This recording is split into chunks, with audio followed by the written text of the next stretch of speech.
We drive trucks, we plow fields, we'll work from sun up until it goes back down again. We raise hell on Friday nights. It becomes Sunday morning, you can find us at the Church of Christ. It may sound like a simple life, but the living sure is fine. Yeah, where I come from, we drank moonshine. Hey everybody, I just want to welcome you back to another show. We're still kind of taking it easy right now. We're just a few weeks into the little one, and Simon's still away and getting his treatment. So we've been filling up our podcast spaces with spaces on X. And if you haven't checked it out, go follow us on X at Get On Tap, and Chip at Bein, Bein Libertarian, and also Smokey, who's at Appalachia Stanny. And what happens on X is basically it's kind of like a conference call. So we start what is called the spaces, and there's 3 or 4 of us that host, and then we bring people on to answer questions and go back and forth with, and then we drop them, we bring on more people, and then sometimes people come back. It's really interesting. It's a really good back and forth. It's still kind of in its early stages, so there's some bugs to work out, but it's a lot of fun, and it gives us something to record and then release back to you all, because we had Simon and the whole bunch jump in here, and this episode, or this spaces rather, we talked a lot about FEMA and some of the disinformation and solid information coming out of Western Carolina and the response or lack thereof. And it's just pretty wild, some of the things we've heard on the ground. So that's what we go into on this spaces, with some wonderful people, tuning in and chipping in and giving some firsthand accounts. It's really something. We continue to pray for those people. They are our brothers and sisters of Appalachia. And we're continuing to do everything we possibly can to help them, to support them, to send supplies, to coordinate. Once again, our buddy Smokey's done a phenomenal job with that. I don't think anybody's done better from where he's standing. So we appreciate everybody that tuned into this. If you want to subscribe, and I know subscribers, thank y'all so much for sticking around the past couple of weeks. We really hadn't had a lot for you all, like our after shows and things like that. But soon we'll have a lot of cool stuff. We're going to make it up to you guys. But if you want to become a subscriber, go to patreon.com/getontap. It's only $10 a day minimum. You can always get a little bit more, but $3 a month, and it's going to do good things here in the region. We put all of our money and effort right back into this show. We don't really have any big sponsors yet, other than the ones we've discussed, and usually in our Big Lick Roofing Studios. But other than that, it's all crowdsourced, and we all do it from the support of the people out there. So thank y'all very much for all that you do. And that's patreon.com/getontap. With all that, we're going to go ahead and jump into the spaces, and we appreciate y'all being patient with us, and we'll see you real soon. All righty. Well, we'll go ahead and get started then. I think people will keep following in. I was holding out hope for Simon, but here we are. Well, I appreciate everybody that's tuning in. We're going to have some other people drop in. They've messaged me already, said they're trying to make their way home. I know Cassie, she was a big part of our last one with Dogwood Blooms, at Dogwood Blooms, and she was in Canton today, her hometown, and had a bunch of updates, and wanted to get on here tonight and kind of just go over some of the things. There's a lot of stuff coming out, a lot of rumors. But I know there's a lot of people out here that have had sources that are on the ground, so we're going to talk about a couple of those and try and dispel some of the disinformation and make sure people are still on top of things. We just actually left the Lowe's here in Rocky Mount, and Jeremiah and Jonah and a bunch of them guys already had, a bunch of stuff on the back of the truck. Hopefully they got more. Jeremiah, can you hear me? I know he's in here. I wanted to see if maybe he wanted to speak for a moment, and kind of, because they're driving down to Hickory tomorrow and then into Asheville. So I kind of wanted him to speak a little bit on the process they're going through and all that. So maybe he'll jump on here momentarily. Because I know we had Drew, our IT guy, came up from Charlotte today. He was looking for a place to be able to donate stuff. We were trying to throw him some locations, and Margot has suggested the Hickory Airport. He swung by the Hickory Airport, and apparently it's been taken over by the government now. They're no longer accepting stuff because they're not allowing civilian flights or anything to that nature. So that's one place you can mark off the list, I guess. He ended up driving up to Marion High School in Virginia and dropping a bunch of stuff, and I'm assuming that's going to Damascus. So yeah, we'll if Jeremiah jumps back on here, maybe we'll kind of let him explain that process. But Smokey, would it, you know, I'll go ahead and let you start it all because I know you've been paying attention as well as anybody has.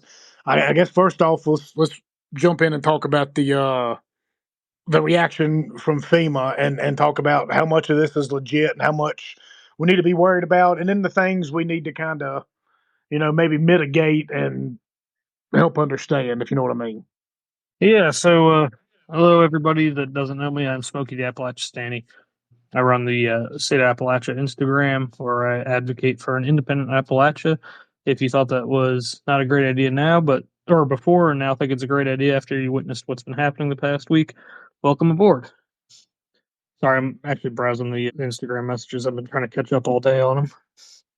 I have, for those of you that don't know, I've been helping trying to coordinate, some of the relief efforts, just sending volunteers and supplies to certain areas, trying to hear from people on the ground what they need, what towns are, looking for, volunteers, X, Y, and Z. Yesterday, or 2 nights ago, I should say, late in the evening, I started hearing some reports popping up about FEMA possibly confiscating supplies. And then yesterday it was, about 6 or 7 people were corroborating the stories. And today just it was like the floodgates, to use a bad pun, were opened. And I've got 40 or 50 people from different areas all pretty much saying the same thing, that FEMA personnel have been actively blocking aid entering the area. They've been blocking personnel coming in. Basically, they've been setting up checkpoints. And if you're not you're not on a list that's a pre-approved organization for disaster aid, they'll confiscate the aid that you've brought to the area and turn you around before you can actually get into help. Which I understand in certain cases.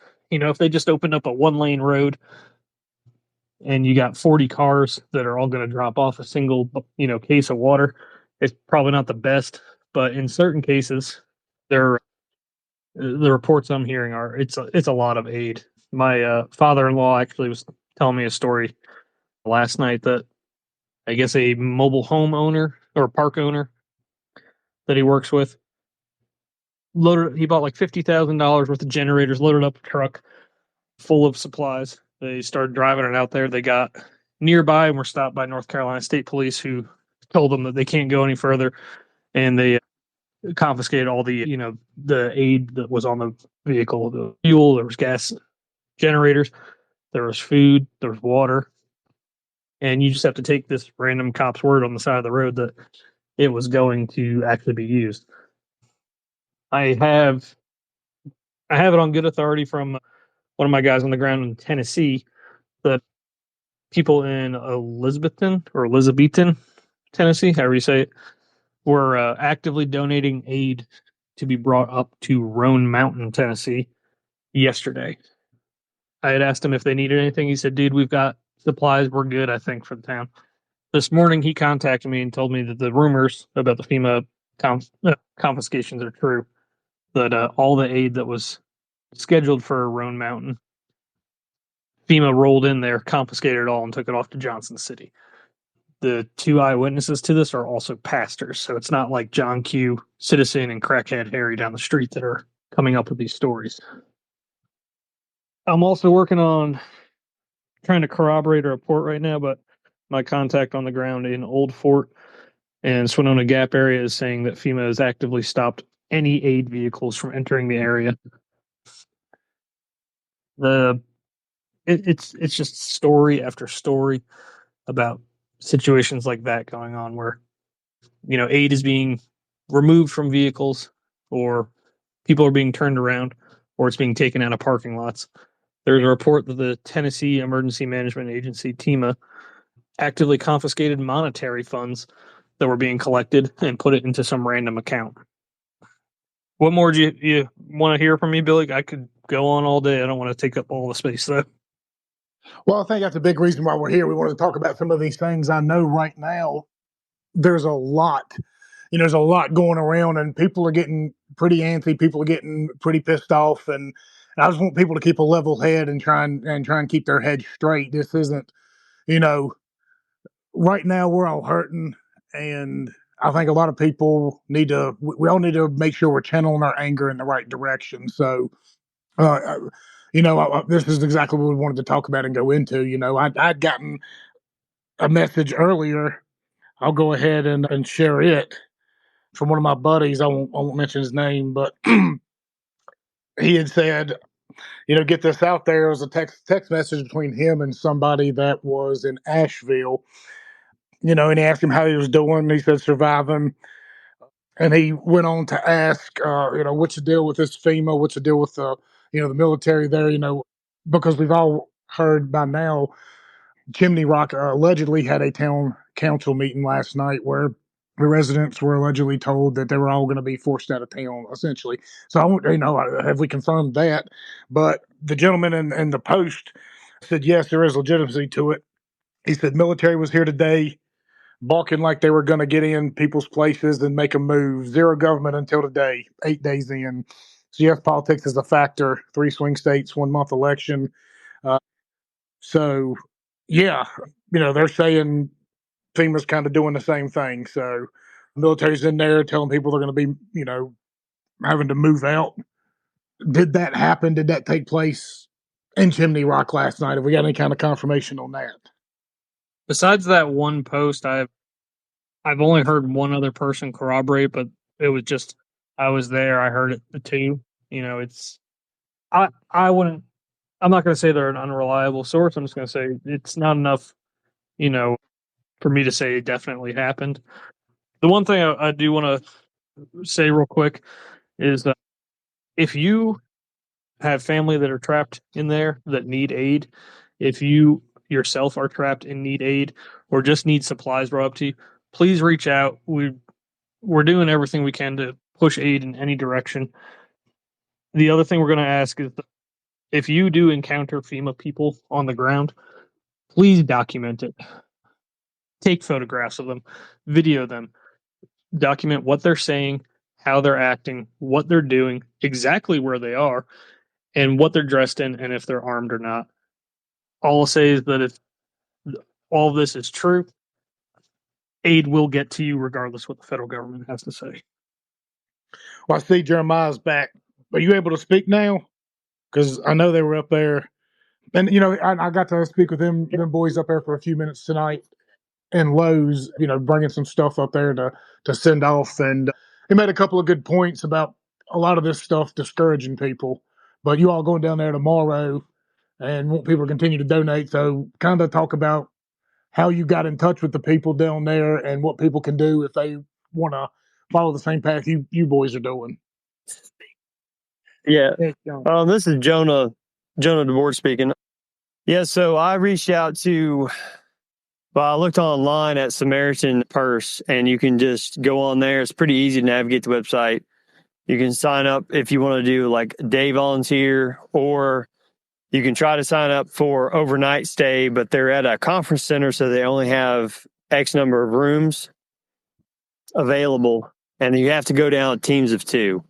And there's other caveats online, but they was pretty easy to do. And then we're doing the United Cajun Navies, who we're going down with tomorrow. I filled out a form on the main website, and somebody called me from like on the ground, North Carolina, like 10 minutes later. And he called me, and I was asking him questions about checkpoints because I was worried about getting through the checkpoints in Hickory, North Carolina. And he said, everything's fine. If they do give you trouble, he said, here's my number. We'll get you through. And I asked him, I said, this is how many people I'm potentially coming down with. I said, do you have that room? They said, we don't. And I said, well, we're self-sufficient. We're well-trained. Do you allow tents? Is it safe enough for tents? And they said, yes, it is. They said, bring everything you need to self-sustain yourself for however long you're planning on staying. they said the Cajun Navy, they're doing more search and rescue right now. It seemed like that was yesterday. So, it might have changed, but they're in Excel College, I believe, in the Black Mountain area of North Carolina. So they were pretty good to talk to. They said they just need water, electrolytes, and food right now. So yeah, so far it's been pretty easy. Once you find somebody to work with, it's been decently easy to work with people. I've found there's just a lot of, you just got to kind of pick a direction and go with it. It seems like at the moment. And then I'll keep everybody updated. I'm going to keep Jeremiah's my brother. I'm going to keep him updated too as we're traveling down there. Tell him, what the checkpoints are like and, what we're kind of finding on the ground. So I don't know what comms are like. I think some people got Starlink today, but who knows what internet connectivity and all that's going to be like. So that's what we're finding out. Well, excellent. Did y'all end up doing pretty well tonight? How later did y'all stay after I left, and how much did you end up piling into the truck? What? Hey, Jonah. Yeah, we're still here right now. We're packing up right now, so we're quitting the donations. But we got a few other people came by, and we got about 25-gallon buckets worth maybe full of stuff, and we got some cash donations that we're planning on buying water. We were wanting to see how much water we got tonight before we went and bought it because of the weight restriction on the trailers. So we're going to go tomorrow and buy water. Jonah, just a quick heads up for when you get down there. The Valley Hope Church in Swinona today just hooked up a Starlink, so they're doing Wi-Fi. Come nearby the area if you need it. Just as a heads up for you. Yeah, appreciate that. Thank you. Yeah, definitely keep us updated. And, if you're going to try and make a trek down there, and I guess this, maybe if the conversation goes there a little bit later, but trekking down there and going in some of them areas, I know y'all were talking about earlier, it's very treacherous. You said that some people were dying because they were leaving and they didn't have to because of mudslides and conditions. Like it's very treacherous down there right now. So if you're going, you probably need to let people know ahead of, because it's very, very dangerous. And unless you're on like a recon mission and you know what you're doing, it can be dicey. Yeah, I mean, that's the reason they're wanting to coordinate through people that are trained, just so you don't make other victims. Because I know there was a medical group that was going down there and they got held up and they finally got through. But I was talking to my wife, you have 19 people that just randomly go off into the mountains and get stuck. Well, then, usually you need about 10 times as many people to go rescue them. So all of a sudden, then you have to have around 100 to 190 people to go rescue 19 people. And you got to think about how valuable your assets are. Doctors are very valuable. You don't want them dying in a mudslide because they don't know what they're doing. Yeah, it's everybody wants to help and wants to get down there, and it's just like you said, dot your I's and cross your T's and make sure you got everything set up. I guess another thing I wanted to talk about was the helicopter pilot. I guess that's been all over X today. It's been everywhere. Him coming down and saying that he had those issues and it's all civilian flights. And I mean, what do we make of that? Is that a pretty legit source right there and an insight of what's going on? Oh, welcome, Simon. Hello. So, my whole thing about that is originally, it originated for me from a Facebook post that somebody shared with me, but that's one of the few things that's actually hit the news that I've actually seen like actual paid reporters, because that's what they are. They're reporters. They just report. They don't actually some things anymore. One of the few stories that they've actually been reporting on. I believe it. The one thing I will just point out is why every time that a bureaucrat is putting up a roadblock, do they look like him? Why are they always fat? Why are they always out of shape? Because they're bureaucrats. Yeah, Well, that's Simon, true. Simon, you're kind of out of the epicenter and far enough away to where I'm not sure this has impacted that part of the country nearly as much. So, what are you seeing up there? I mean, are people talking about it? Is it on the news? Is it something that's reaching the Northeast? I'm up here in Basking Ridge, probably 30, 40 minutes away from Newark Airport. There is no noticeable impact up here whatsoever. You get a little bit on the news up here. Not that I'm a great fan of mainstream corporate media, so I generally ignore it. But every now and again, I glance across, and yeah, you'll see it on a few stations. Jonah actually got my train of thought thinking, and when he's talking about weight restrictions for water, it may be a consideration to take some of these life straw pieces of kit down, which is a survival tool that you can pretty much filter 99.9% of your dirty water that you can get from anywhere. The problem here is the groundwater is going to be horribly contaminated. But I think the life straw is a fairly cheap piece of kit that allows individuals to filter contaminated water. And that may be a very handy thing to be dishing out rather than, gallons upon gallons of water weighing, 8 point whatever pounds. Huh? I'm still here. I can hear him.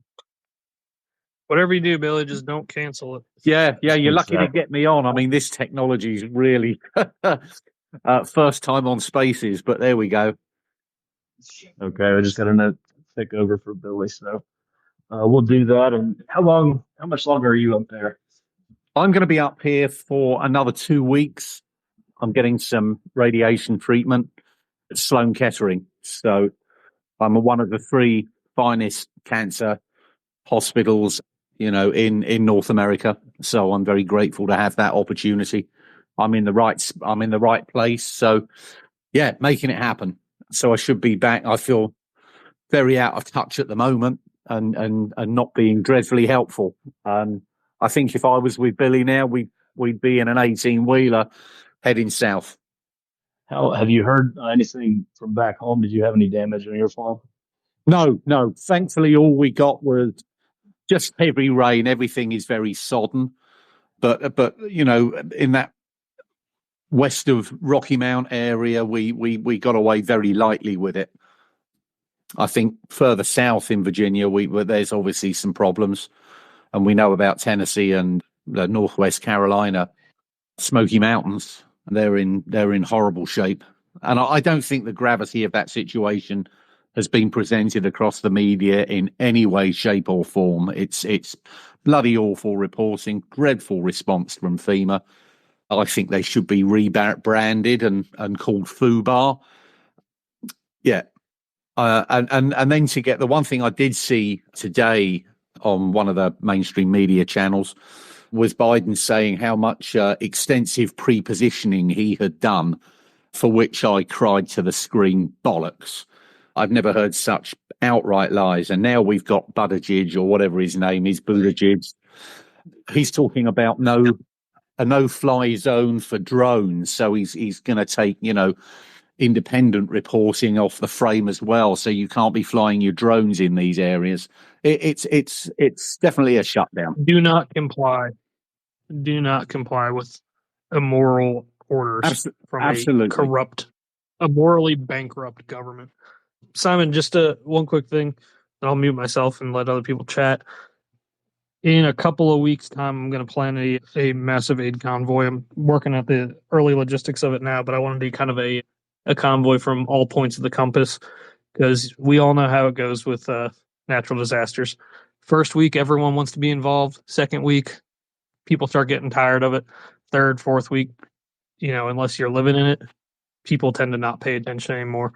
And that's when the supplies start to run out that have initially been dropped off and donated. So, we'll get you involved, definitely, brother. Yeah, I'm like I say, I'm feeling very, very helpless and hopeless at the moment. But once I'm back in the locale, trust me, I will be getting heavily involved. This is something we all need to be getting a piece of the action on. I guess Billy keeps dropping in and out. Well, I guess now at this point, Chip, do you want to start inviting people to speak and say their pieces? Yeah, let's go. I added Appalachian Liberty here. Let's see what he has to say and how things are going in his neck of the woods. Yes, sir. I wanted to add to what Simon said. Life straws are great for filtering water. any survival situation like this, water is going to be the first thing that's going to kill you. Infections are going to be the second. Life straws probably going to be really hard to come by, but here in the mountains, most of us know what grapevine looks like. You can look up YouTube channels like Clay Hayes. He's the guy who actually won that show alone up in the Arctic. You can take grapevine and carve the ends about even and stick the bottom of it in basic sewage and swamp water, and then take the end of it and put it into any kind of vessel you can find, and that's going to filter your water for you, and you don't need a life straw. It'll take even the nastiest water and turn it clean. So that's something that if you don't have access to clean water, look up how to identify grapevine in the forest, and then cut you some of that, carve off the ends, and that's going to keep you. It takes months and months and months to starve to death, but water's going to kill you within just a couple of days. So you want to make sure that you want to learn little tricks like that and stay well hydrated, because even after a day of having not enough water, the sun, you're going to start getting confused, you're going to start getting headaches, even your hands are going to have trouble opening and closing. So the water is the most important thing to really teach people tricks like that on right now. Yeah, that's a very handy tip. Something else that struck me earlier as well, and this is something maybe for future communities that are isolated, is to have maybe CB radios, at least some form of radio communication, where we've already seen that they've got no comms down there whatsoever. And if these communities had established some good radios, even if it's a CB, you'd be amazed how much benefit that would give the communities that are isolated. And when shit does go down, with power outages and so forth, if you're able to at least communicate, you've got a lifeline. Well, let me ask that question, since it's an important one for now. Is there a universal comm or one that's recommended that people could use for emergencies just like this? Baofeng is what everyone's been going to. There's better ones out there, but that's a good entry level, especially if you don't really know much about radios. I think the Baofeng is a fairly short range radio. If you want to get a little bit more serious about it, at a cheap cost, I think CB and then a suitable antenna that's got a bit of height to it is going to be a lot more effective maybe than a Baofeng. I think typically with a line of sight of 4 to 5 miles, you can get boosters and different antennas that boost these signals. But probably one of the cheapest, most accessible communications that you can establish would be the CB radio. And so with a CB radio, like you said, we're talking, I guess, a receiver unit. And then, so is it cool if we chime in kind of randomly here? Sure, go ahead.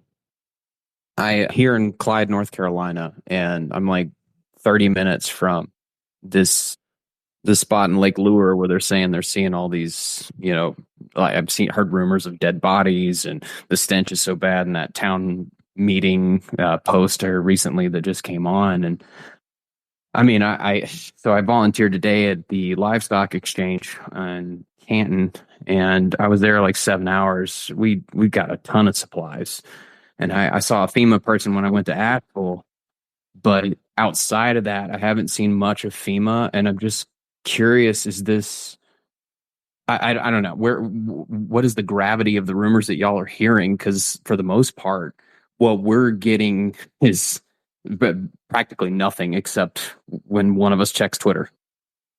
I think the gravity. So go ahead. No, you go ahead, Simon.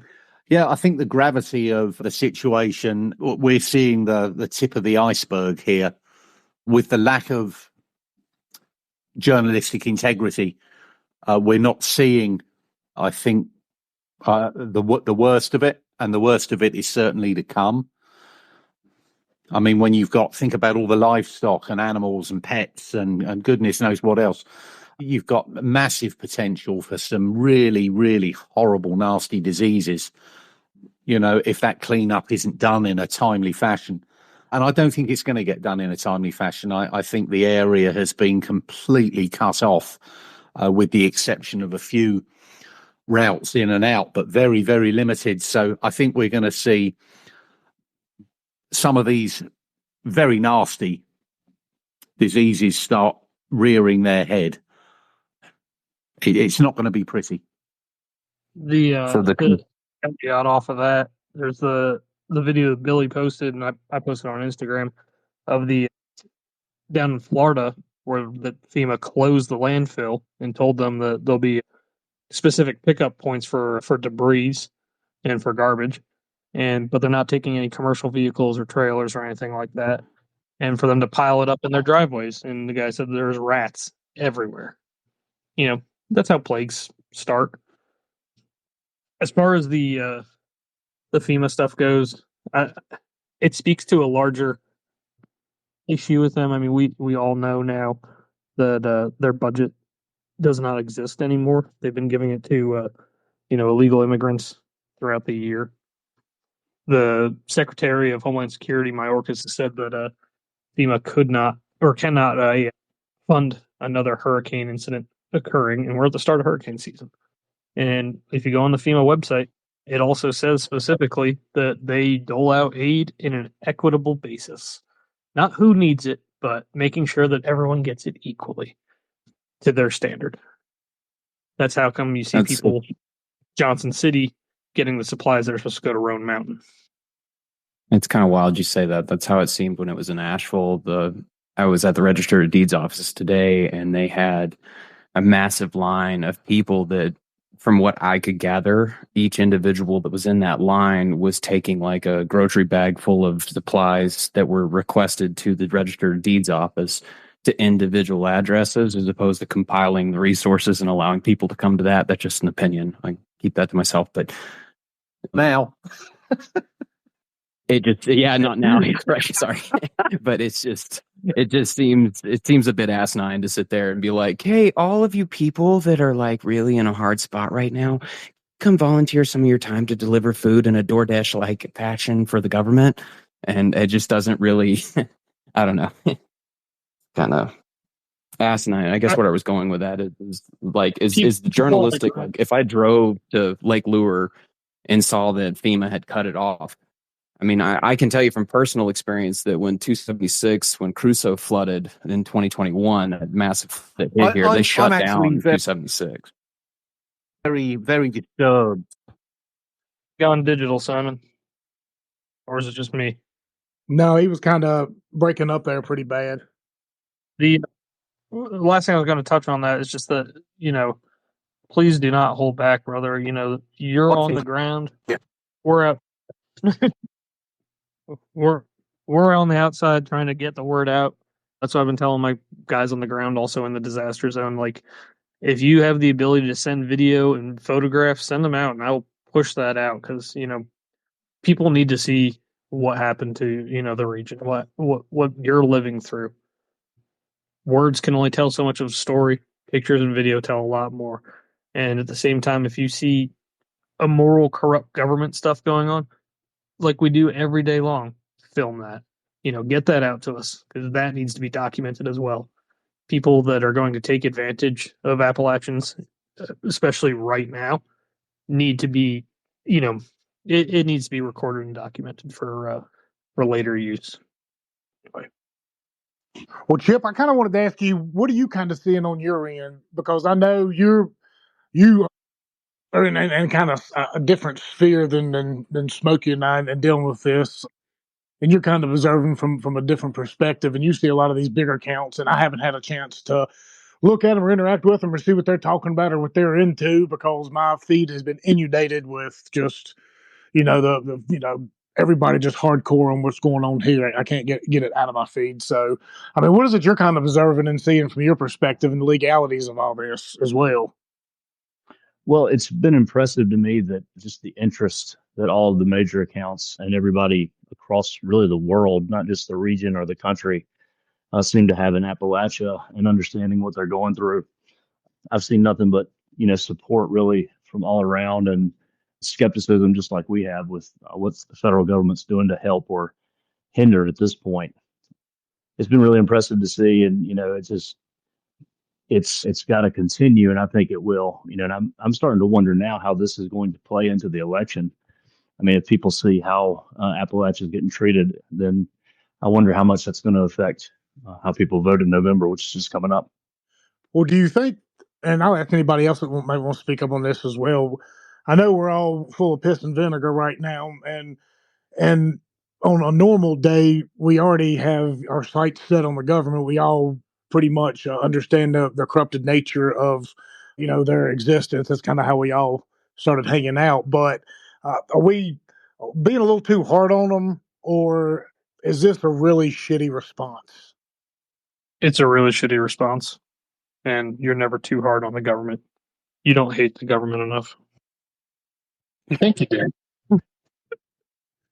There's no doubt about that. Cassie, go ahead.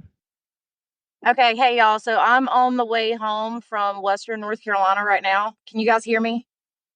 That was clear. Okay. So I went to Canton. I didn't get to spend as much time looking around as I would have liked. We were dropping off supplies the entire time. What I can say is that communities are pulling together hardcore.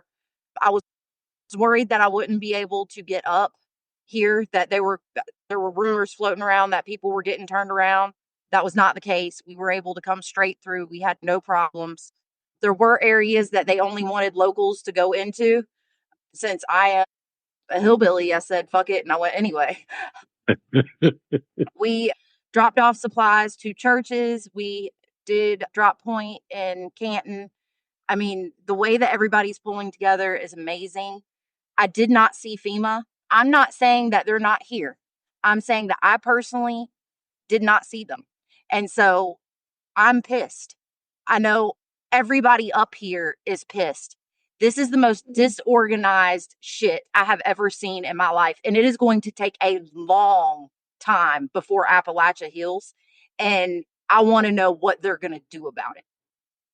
I think the governor of North Carolina has an enormous amount of accountability on his hands. I mean, let's not forget the power that the governor's office has. And we can go down that rabbit hole all day long, but the immediate problem is folks continuing getting truckloads of stuff to the right place in a timely fashion, and bloody well done for doing what you did. Cassie, I got a question for you real quick. Are you anywhere near Poplar, North Carolina? Or is that within your area, so to speak?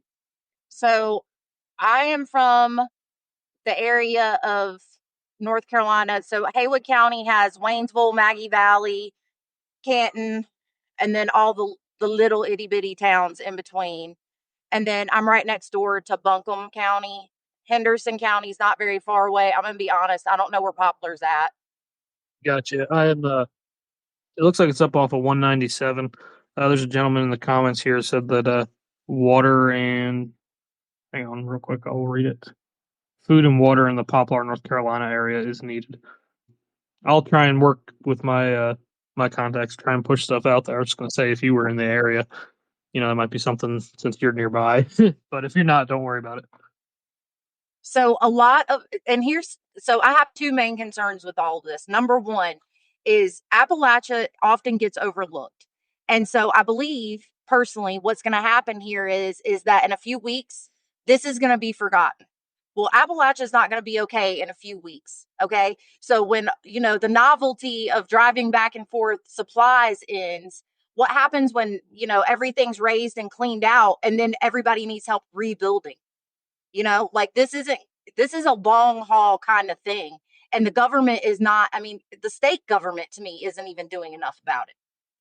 No, I agree. Yeah. And someone brought up a good point earlier that I'm not saying that the mud isn't toxic. There absolutely is chemicals and stuff in the mud. Be careful around it, but it opens the door for them to declare an area a Superfund site and say, hey, you can't rebuild here because the area needs to be remediated. You mean they can put their lithium mines in? Did I say that out loud? I said that out loud, didn't I? I'm wondering. Well, Sorry, I was wondering if I could jump in real quick. I'm a Mainer now living in the Shenandoah area, and someone was talking about the CB radios. So I did a lot of off-grid camping up in the Northwoods, Maine, up towards the Canadian border. And the logging trucks use something called MURS, MURS. Yeah, Yeah. I think it's a little bit more robust than a CB radio. I had one. I didn't really listen a whole lot because honestly, it was mostly French people and a lot of gibberish. I couldn't understand them because they were talking right up by the line. So, but maybe that's an option. I don't know. Just throwing it out there. Yeah, MERS is actually number one. It's approved by the FCC for pretty much anyone to use. I'm not that I'm worried about legality at this point at all. Right. But MERS, generally speaking, is a shorter range vehicle for radios. I think the CBs have a lot more reach. Good to know. Okay. Thank you. Just throwing it out there. Yeah, no worries. We've got to explore every avenue here. I mean, small communities can survive with using the Bofing and the MERS system and the MERS frequencies, but they won't reach out of the hollers and what have you. So they'd be very good for some of the longer range stuff. They just wouldn't be effective. Right. Makes sense. Yeah, every suggestion's a good one. Trust me. There's no such thing as a silly question. Not at all. No, thank you. Who else is kicking around that can chip in?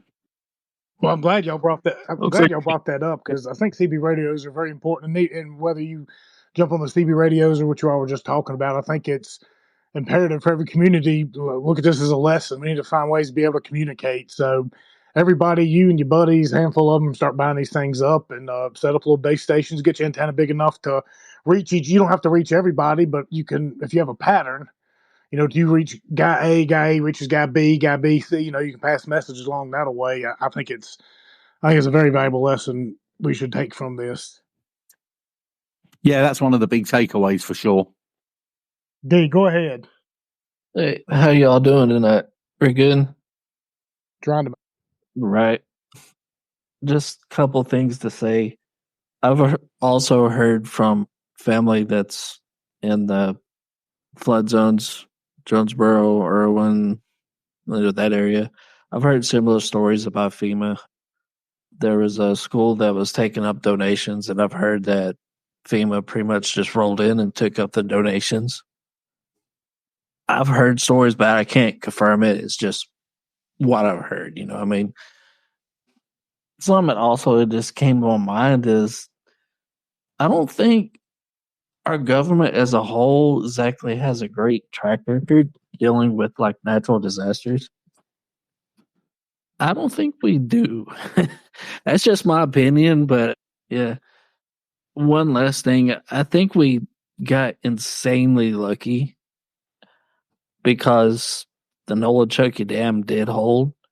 Now I'm reading from WJHL. It's like now they're trying to stabilize the dam and they're going to do some repair work on it. And National Fuel Services also, they didn't get hurt right by the storm. You know, they provide nuclear fuel for the submarines for them in the Navy. And they said that none of the radioactive material was compromised. Boy, you talk about getting lucky. We dodged a bullet. But yeah, that's all I got to say. Thank you very much, brother. And you're absolutely correct. The government does not have a great track record at dealing with natural disasters. Remember, it took them 5 days to get water to the Superdome. There's Ronald Reagan. Comment. I say Ronald Reagan put it best. He was One of the scary words in the U.S. in the English language are "I'm from the government and I'm here to help."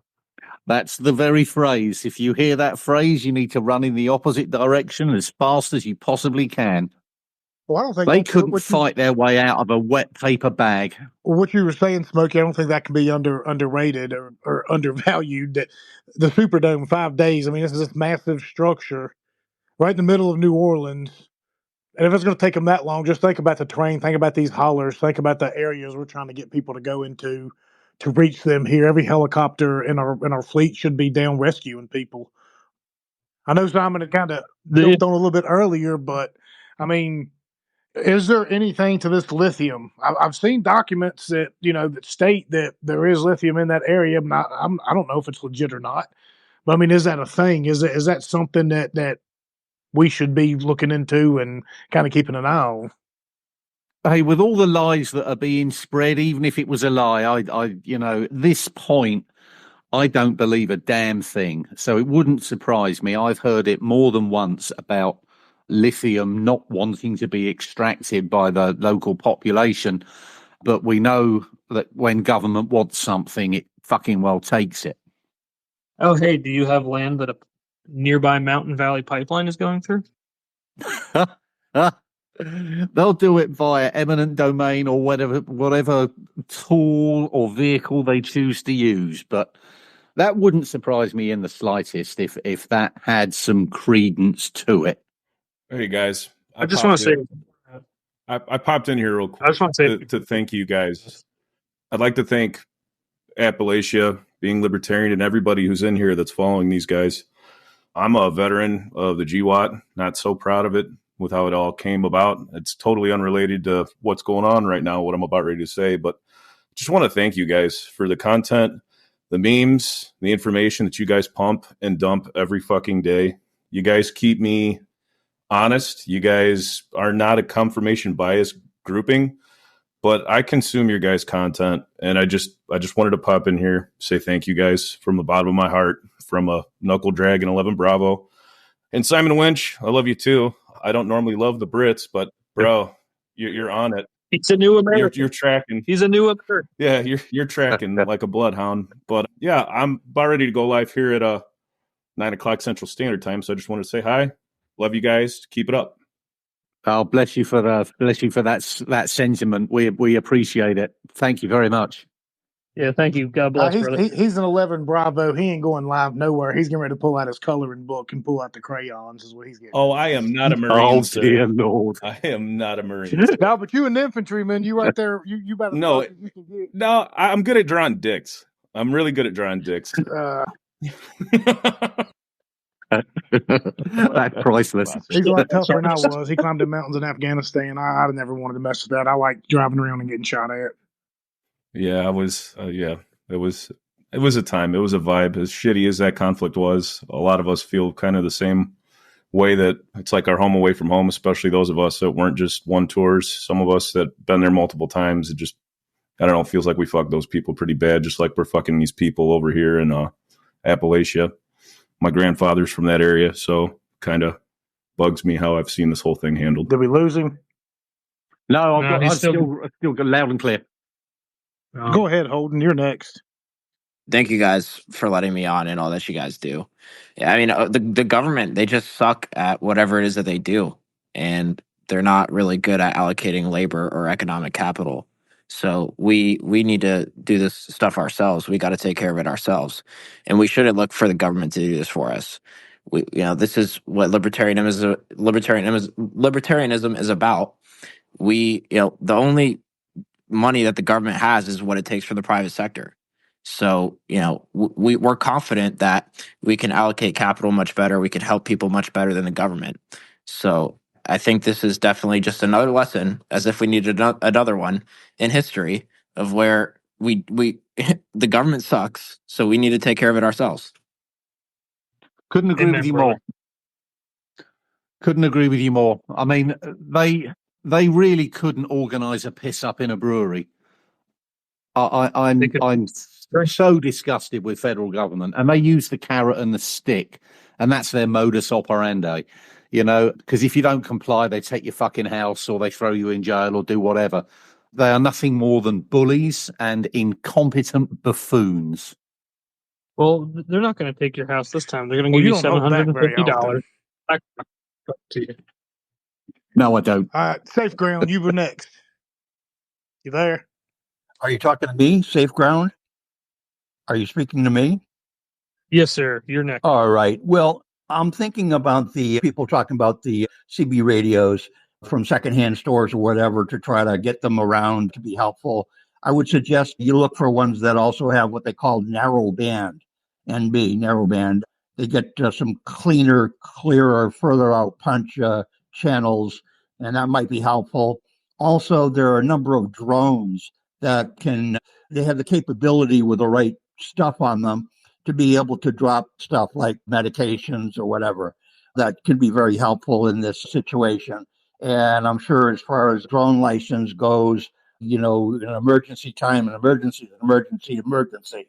So there's a thing in law that says, if it's an emergency situation, there, even though there's a law in the book, you can jaywalk, to pick the child up on the other side. So, anyways, that's what I wanted to put out there. Go ahead. No, I was saying it's called extenuating circumstance, and you're correct. There's actually a local drone delivery company in Christiansburg called Wings. I actually reached out to them support wise today, recommend that they, send operators and drones to the affected area. They opened up the case because that's how you contact them. I guess they only think you have technical issues, and they closed it. They did not respond. But pass through these questions. Another thing with CB radios, for those that are listening, a deep cell marine battery is all you need, with the ability, obviously, to charge it. And bearing in mind, it doesn't use much juice if you are just listening. Where you will be using your power is in transmitting. But a deep cell 12-volt DC battery is more than sufficient. That's good information, Simon. I expect there's going to be a lot more of that. People looking for something that's consistent and can work without a lot of power with what's going on right now. Let's move around. Cassie, you go ahead. Yeah, this ties into the CB radios thing. If anybody is going to come up and go in any of the areas that are still without communication, it would be really smart of you to, especially if you're going to caravan, to bring walkie-talkies or CBs or something, because we had a really hard time trying to communicate today on where to go and where we were doing drop-offs, because we were in some areas that did not still have no communication. Wow. That's a good point. Let's go to Appalachian Liberty. Go ahead. Yes, sir. A thought just occurred to me. One of the biggest things that's probably going to be a survival issue in the wake of this flooding is the mosquitoes. I know it's getting cold right now, so they're starting to get, less and less prevalent than they are in the summertime. But mosquitoes kill about 1 million people a year, and people don't realize that they're the most dangerous animal in the entire world. Really good ways to keep them off of you if you don't have like the sprays from the store. Cut pine tree boughs off and make like a giant brush with them, and then brush that scent onto your clothes. Anything that thrives on blood, like ticks or mosquitoes, they have to have an extremely depth sense of smell to smell the blood beneath your skin, and that's how they find your veins. So what you want to do is brush those really strong scents onto your clothes and onto your skin as much as you can, and that's going to keep mosquitoes, is going to keep ticks away, at least until you get like the stronger sprays that are easier to apply. Another thing with pine trees, if you can get the cones and crack those open, you can eat the pine nuts out of those. Those have fats inside them. You can eat those and pretty much survive on them indefinitely. Beneath the bark on pine trees, especially eastern white pine, you can remove that brown layer, and before the wood starts, there's a white spongy layer called the cambium layer. You can survive on that for months at a time. So, like, little tips like this, like, it's going to keep you alive until aid gets to you. But like I was saying earlier, water is the most important thing you could possibly spend your energy on acquiring.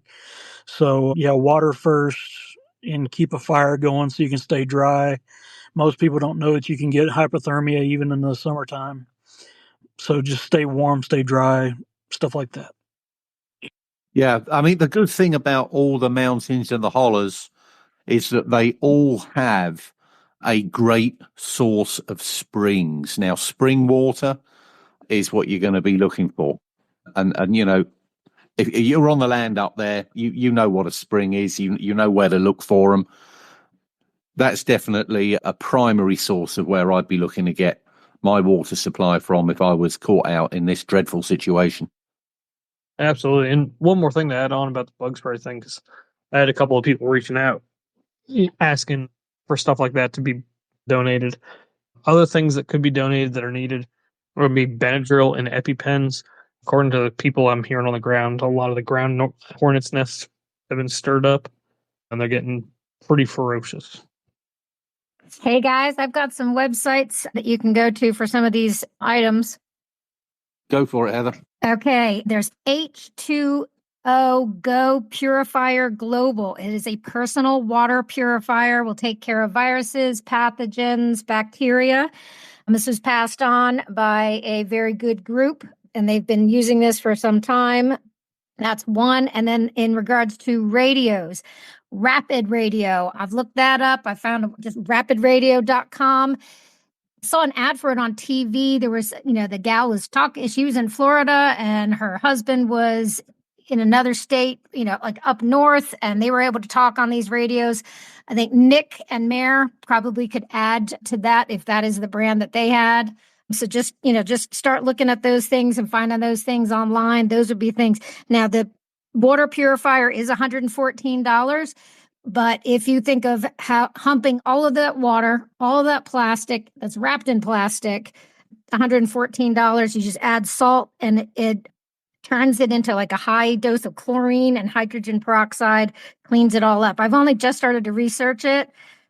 But yeah, look up those websites. Those would be great things to have on hand rather than, like I said, humping water around. Yeah, let's try and reach out to these companies actually and see if they're prepared to sponsor and donate. I mean, I'm sure we can try and coordinate that. This is beyond a worthy cause. I mean, this is an absolute necessity. Yeah, go ahead, Margo. Without giving away what I do for a living, I would not recommend Rapid Radio. I just wouldn't. If you're really hardcore about this, go ahead and just spend the money and get the Starlink backpack. That'd be the first thing I'd tell you. And I also think that, you can rent sat phones. You can buy sat phones and just put pay-per-use plans on them. And if you're really into this, making sure that you have coverage and doing things, a satellite phone is going to be by far superior to any other thing you can use. They're about the same price. You can actually buy a sat phone for about $300, $400. So if you're going to spend the money, get something you can use. That's my opinion. No, that's a valid opinion. I mean, thanks, Margo. Good phones, to know. Go ahead, Let's Jeremiah. go to Jeremiah. Hey, so Jonah just called me and said he just got off the phone with a pastor down in southwestern North Carolina. And he said there is haulers with 70 to 80 homes that are gone. All 80 homes are gone. And so I guess I consider this a secondhand report. The pastor said that they have been pulling bodies out and there's a lot of search and rescue still going on. And he said it is utter devastation. Also, the pastor had not heard about any looting, only second or third hand. Everyone is being, really respectful, and he pities the fool that would try to loot anything. So, this is these are the areas that aren't necessarily, they're not highly populated, and so it's a numbers game. So it's going to take, even longer for people to get to these more remote hollers and stuff. And, the mudslide, Jonah was saying the mudslide was just devastating. And, they had, so it was kind of shocking. Do you know what county that was in? I can find out, but it was one of the church. It was a church that my sister-in-law had a friend at, I think, is how that came about. John's been trying to get hold of this guy a couple of days. I'll ask him and I'll message on this Spaces. Excellent. I mean, that's absolutely insane. That many homes in one holler. That appears to be more devastating than the floods we had in eastern Kentucky and deep Southwest Virginia last year, if y'all remember those. I mean, there was some devastation there, and it happened quick, and it did destroy a few little places, but not nearly to this degree. And it's so hard to get any good information from the mainstream media about any of this. I mean, we're having to do it on a Spaces. You got your hand up. Yeah, I was just thinking back to the drone issue. Again, I would hope that some of those drones, they could use those ones that have the thermal cameras. to spot hopefully some living people that might need to be rescued, and also the situation with some of the people there now. I would hope that we could go ahead, perhaps someone might have the resources or already has a website or something to kind of coordinate this stuff. That's just a thought. Yeah, that is important. I think that's sort of what we're doing with these spaces, is sort of networking for everybody, just hear what's going on and who needs these resources and what's actually going on out there. Let's go on to D. Go ahead and see what you have to say. Yeah, just like a couple of quick things kind of came to my mind. I was talking to my neighbor earlier today, and he made a really good point as far as like Roan Mountain goes. It's not going to be as simple as just bringing in machinery or bulldozer. It's like you're going to have to go in there on horseback. It's, yeah, you're not going to be able to just, pull up a machinery and just go walk right in. It's like, no, you're going to need some mules.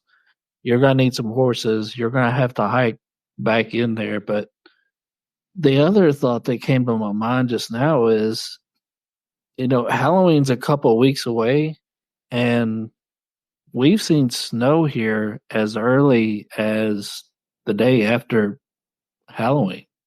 It's not that far off, and this thing ain't going to be done anytime soon. Okay, thanks there, D. Let's go to Cassie. Hey, sorry, my service cut out, so I missed a lot of what was just said. But I heard somebody talking about devastation. Well, today I found out that one of the people who are running airdrops into Western North Carolina are requesting body bags. I also found out from a local in Buncombe County that they are saying, as of right now, that the death toll is over 200. So the devastation has been severely underestimated, and I think that it's going to get worse. I believe that, there are still areas that haven't been gone through yet, and I think that there's still a lot more to come. I'm afraid you're right. It's absolutely going to get Go ahead, worse Margo. before it gets worse. Today, the operations switched from rescue to recovery in North Carolina, in Western North Carolina. So they have said that they feel like that anybody that could be rescued has been rescued, and now we're in recovery mode. And that has been printed by the press. And I don't know if I told you all this before, but our local Swift River Water Rescue, I have to say it slowly because I'll mess it up. They were on the ground when this first started. And I don't like talking like this. This is not how I like to talk. But they said they pulled out 9 bodies right then in the French Broad River. But they said there were so many people going down that they could not catch. And so they're going back this weekend, and they're going down from Asheville down the lines of the river. So that this is the recovery mode part that starts, I think it's tomorrow. Speaking of that, Margo, thank you for the donation list you just put out. I think the death toll numbers are what they're estimating? I mean, they're thinking maybe 1,000. Maybe that's what I heard, or maybe that's a little high. But I mean, it could be. Could it be higher than that? I mean, what are we looking at? How many are missing to this point, and what are the numbers looking like as of right now? Just to finish what I was saying, the Operation Airdrop people, they reached out to me. They said that they're planning on halting aviation operations, going to be doing ground stuff. As far as casualty statistics, I guess I'm thankful for it because I saw, plenty of photos. I haven't seen any with bodies in them. I'm not saying that's not out there. I don't think people are taking that photo and sending it on for one reason or another. But I do keep hearing at least in the Black Mountain area, that there are hundreds of bodies that have not yet been identified. Let's not encourage photos of deceased folks. I'd hate to go down that road. I think that's very respectful not to take pictures. Yeah, this is, like I said, it's the tip of the iceberg. This is a desperate situation. Yeah, these numbers are going to just increase the days go along, and so it's going to be hard to keep up with and unfortunate. Yeah, those fast water rescue guys with the fire departments, nothing but bloody heroes. Do you mind if I say something to that real fast, Simon and team? Listen, Please do. everybody is asking all of us where to donate. And I just want to say this. I've said it in many places, but volunteer fire departments are free. They do not get paid to do their jobs. They go through all those safety courses. They take time away from their families. If you want to give back to anyone, please donate to your local fire department or any of the Western North Carolina or Tennessee or Kentucky, whatever. The local volunteer fire departments really don't have enough resources. A lot of them in North Carolina sell t-shirts. You can go online to their store and buy a t-shirt. I'm just saying, if you really want to give back to somebody that is the glue of the community and does not care what political party you're in, they don't care they don't care if you hate them. They're going to help you. They're going to save you when you need it. Please donate to your local fire departments. Thank you for letting me say that. Oh, I support you 100% in that sentiment. The volunteer fire departments are always, scratching around for Safe equipment. Ground, go ahead. You had your hand up. Yeah, thank you very much. We understand also hurricane season is not over. This is not like there's not going to be any more storms happening the rest of the year.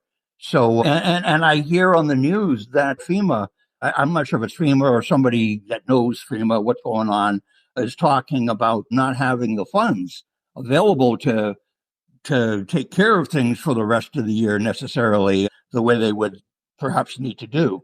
So, talking about donations and monies and so on and so forth, I hope a lot of us can get on the phone or whatever and get to the representatives and say, hey, we got to do what we got to do, get some bucks in there to make sure we can take care of what's going on. If this is the federal government with funding responding to a storm, I'd hate to see them without funding. Especially when they've got the printing presses wide open. Oh, did I say that out loud? No, I agree with you, man.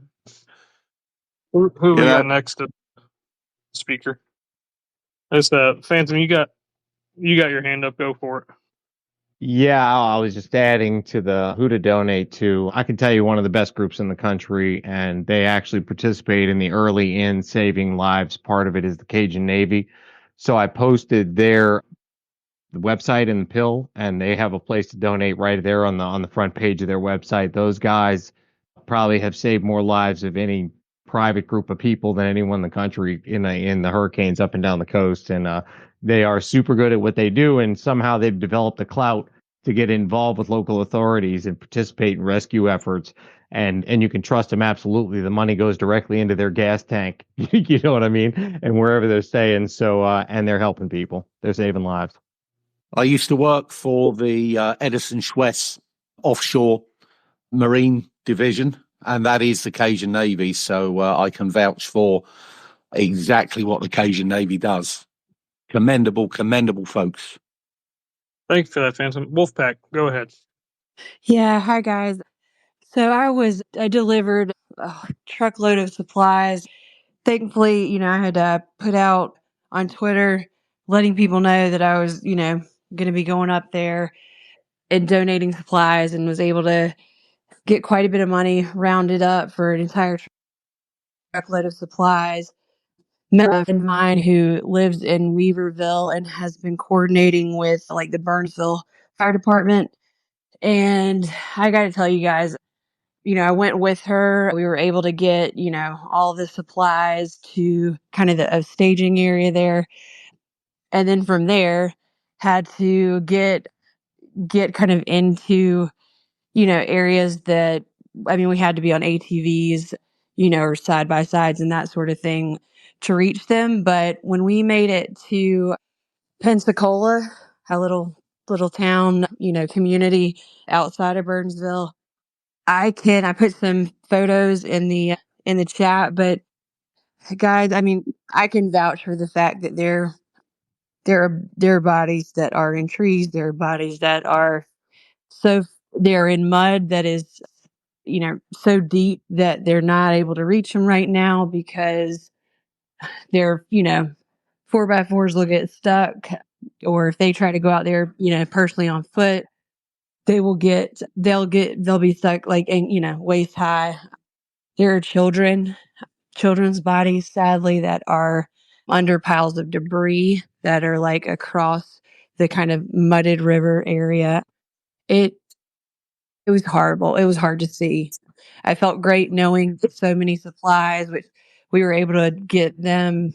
I don't remember how many gallons of gas, chainsaw blades, work gloves, mask at this point because, they're dealing with deceased bodies, tarps, ropes, you know, oil for the chainsaws. Like those are the kind of supplies they were needing that we were able to deliver, along with a lot of food, water, and other things. Wash like adult washcloths, like that are disposable, shower caps that are shampoo free, and that kind of stuff. So the people who are actually still residents who are actually still there, have the supplies they need. But it's devastating. It is something you do not at all expect to walk up upon. And yeah, I'm going to be doing another run Sunday up there to help support some more. Sorry for my barking dog. And, I'm happy to drop, my Venmo personally, in the chat or anything if anybody's able to donate. But that's honestly where I'm going to be focusing on trying to get back to help. It's awful. All right. Let's go to Phantom. Yeah, I was just curious. I haven't heard, and I have no idea because I know this administration is just garbage. But obviously, I'm sure most of the Army has bridges they can erect. They have floating bridges and things like that, and track vehicles that can go right up the side of a muddy mountain, no problem. I don't understand why there's not a mobilization. I know the National Guard, a portion of the National Guard has been sent in, but I don't think they have all the same equipment. And the military should mobilize in a situation like this. I really don't. Other than this administration's garbage, I really don't know why that's not happening. I can tell you exactly why it's not happening. There was a gentleman from the 82nd Airborne that reached out to me who said that several members of the division had family or have family in Western North Carolina, and they were requesting leave to go find that family. And higher headquarters denied their leave and said, in fact, you're not able to go out there. You are now on standby emergency deployment for the Middle East. And granted, they have a brigade combat team that is on rapid deployment notice around the world. But let's just not forget that when Haiti had a devastating earthquake, I think it was 2012, within 48 hours, 2nd Brigade Combat Team of the 82nd was on the ground in Port-au-Prince. We're 8 days into this now. That's exactly what I was wondering. I thank you for that. That's what I figured. Yeah, where are the Army Corps of Engineers? I mean, these are the guys with all the heavy equipment and everything required to get this infrastructure at least accessible. Yeah, I would like to add two things to that point. One, he said that the gentlemen specifically that were looking for their family have gotten in touch with them since then. And then from our previous space, the deployed service member in Japan who was looking for his mother, Miss Davis, she was located. They were able to get in contact. She is alive. So I just wanted to thank you all for helping spread that information and That's great. That's great to hear. All right, let's go to Barbara. Hi, can you hear me? Yeah, loud and clear. Okay, that's great. Thank you. My name's Barbara Grant, and I wanted to comment on drones. I wrote a book on drones, and I'm updating it, actually. Somebody said, I hope that they're using those thermal imagers, the ones that are basically infrared. Usually municipalities, law enforcement, local authorities, absolutely yes. They do use thermal cameras. And so they go into areas where maybe it's not too easy to see, maybe it's at night, so they do use those. But my concern had come from what I had heard earlier today from the U.S. Department of Transportation, that individuals with their own drones were supposed to not use them to try and attempt search and rescue in the local area. Let me just tell you that consumer drones, The longest range of a consumer drone I know of is 12 miles, and that is an extreme range. If you have a law enforcement agency or FEMA, their drones have a longer range than that. But the problem is, in order to effectively use those drones for search and rescue, you have to get near an area. And my question was always, how do you do that when the roads are washed out? How do you do that when there are no roads? How do you get the drones even to the point where they're used? So unless you're talking about high altitude military drones, it makes zero sense to me in a practical sense why you or your neighbor are prohibited from using your own drone. That's very concerning to me. But I also want to say I am not from your area, but I wish I were, okay? Because I wish I were a hillbilly, because I admire you. I admire your grit and toughness. And I know that if any group of Americans can get through this situation, it's you. God bless. Appreciate that, Barbara. And we'll definitely want to go to our good Could friend, I Matthew could I Wright. jump in Good to on see you in here, that? Matthew. If I could jump in, Yeah, go I, ahead. yeah, Go I ahead and was let the him one talk that back in was a second. talking about the drones, and I concur. And I Go ahead, Matthew. Sorry about that. No worries. Yeah, what's up, guys? I'm glad you guys are doing this. This is good. So, now I'm hearing about people that have been affected by this. I mean, I've talked about this online. I've got a couple employees that still don't have power and water. Our local PD, they're opening up for showers and stuff like that. They have potable water. And, our community is in pretty good shape. But other communities that's been affected even more, people are signing up on this FEMA thing and they're like, oh, you don't meet the criteria for the FEMA $750. And, these are people that lost their homes, lost all their food, everything, just everything they had. And they still don't meet the restrictions. I'm guessing we're going to be seeing a lot more of that to come as well. Hey guys, can y'all hear me? Loud and clear. So I'm Felicia Tucker, and I just wanted to reach out on what you're talking about with the Army and not being able to respond. When you think about it, the Army, our military, they're controlled by our federal government, and the federal government response has been lacking, to say it nicely. But I guess what I'm wondering is, we have 50 states here with governors over National Guard, and why hasn't more of these states besides just Florida deployed National Guard to come and help in this? Because they'd be a huge attribute to it. And then my other point was, speaking on the radios earlier, when you're talking about CB radios and stuff where you have your ham and your GMRS, well, all these mountains should have repeaters up on them. And if the repeaters are linked, they should still be able to get information out on those. And I guess that's all I want to say, besides that, hey, you don't hate your government enough. I'm out. Thank you very much for actually. I do know the Maryland National Guard does have a unit deployed. I mean, I know it's a small number. I think it's 12 or 15 individuals, but I think they're an aviation component. They've been flying aircraft around, including, I believe, a Chinook. So there are some other people. I know that, like with Unicoi County, Virginia State Police responded out for the evacuation from the roof. The only other thing I'll say about the repeaters is, from my understanding, the repeaters around Mount Mitchell collapsed. I don't know the veracity of that, but that's the word that I heard a couple of days ago. I don't know if they've had something temporarily reestablished, but I think that was a big part of it, was the repeater network went down. Thank you. Hey, you mind if I jump in for a second? Go ahead. So, Geezer, our friend Redleg sent me a message. I don't know if you've seen it yet, but he is law enforcement at Roanoke Airport, and they just shipped a shipment of body bags that came to them through Roanoke, and it's going down to North Carolina, and he said the number is in the thousands. Yeah, I heard 2,000. So, yay. And on a side note, I'm bringing a video camera, Billy, so you will actually have video outside if I come across what I think I'm gonna, to see the actual devastation on the ground firsthand, man. All right, we appreciate that. Let's go to Office. Go ahead. Good evening, everybody. My name is Kevin Gemmel, man. I'm from Maryland.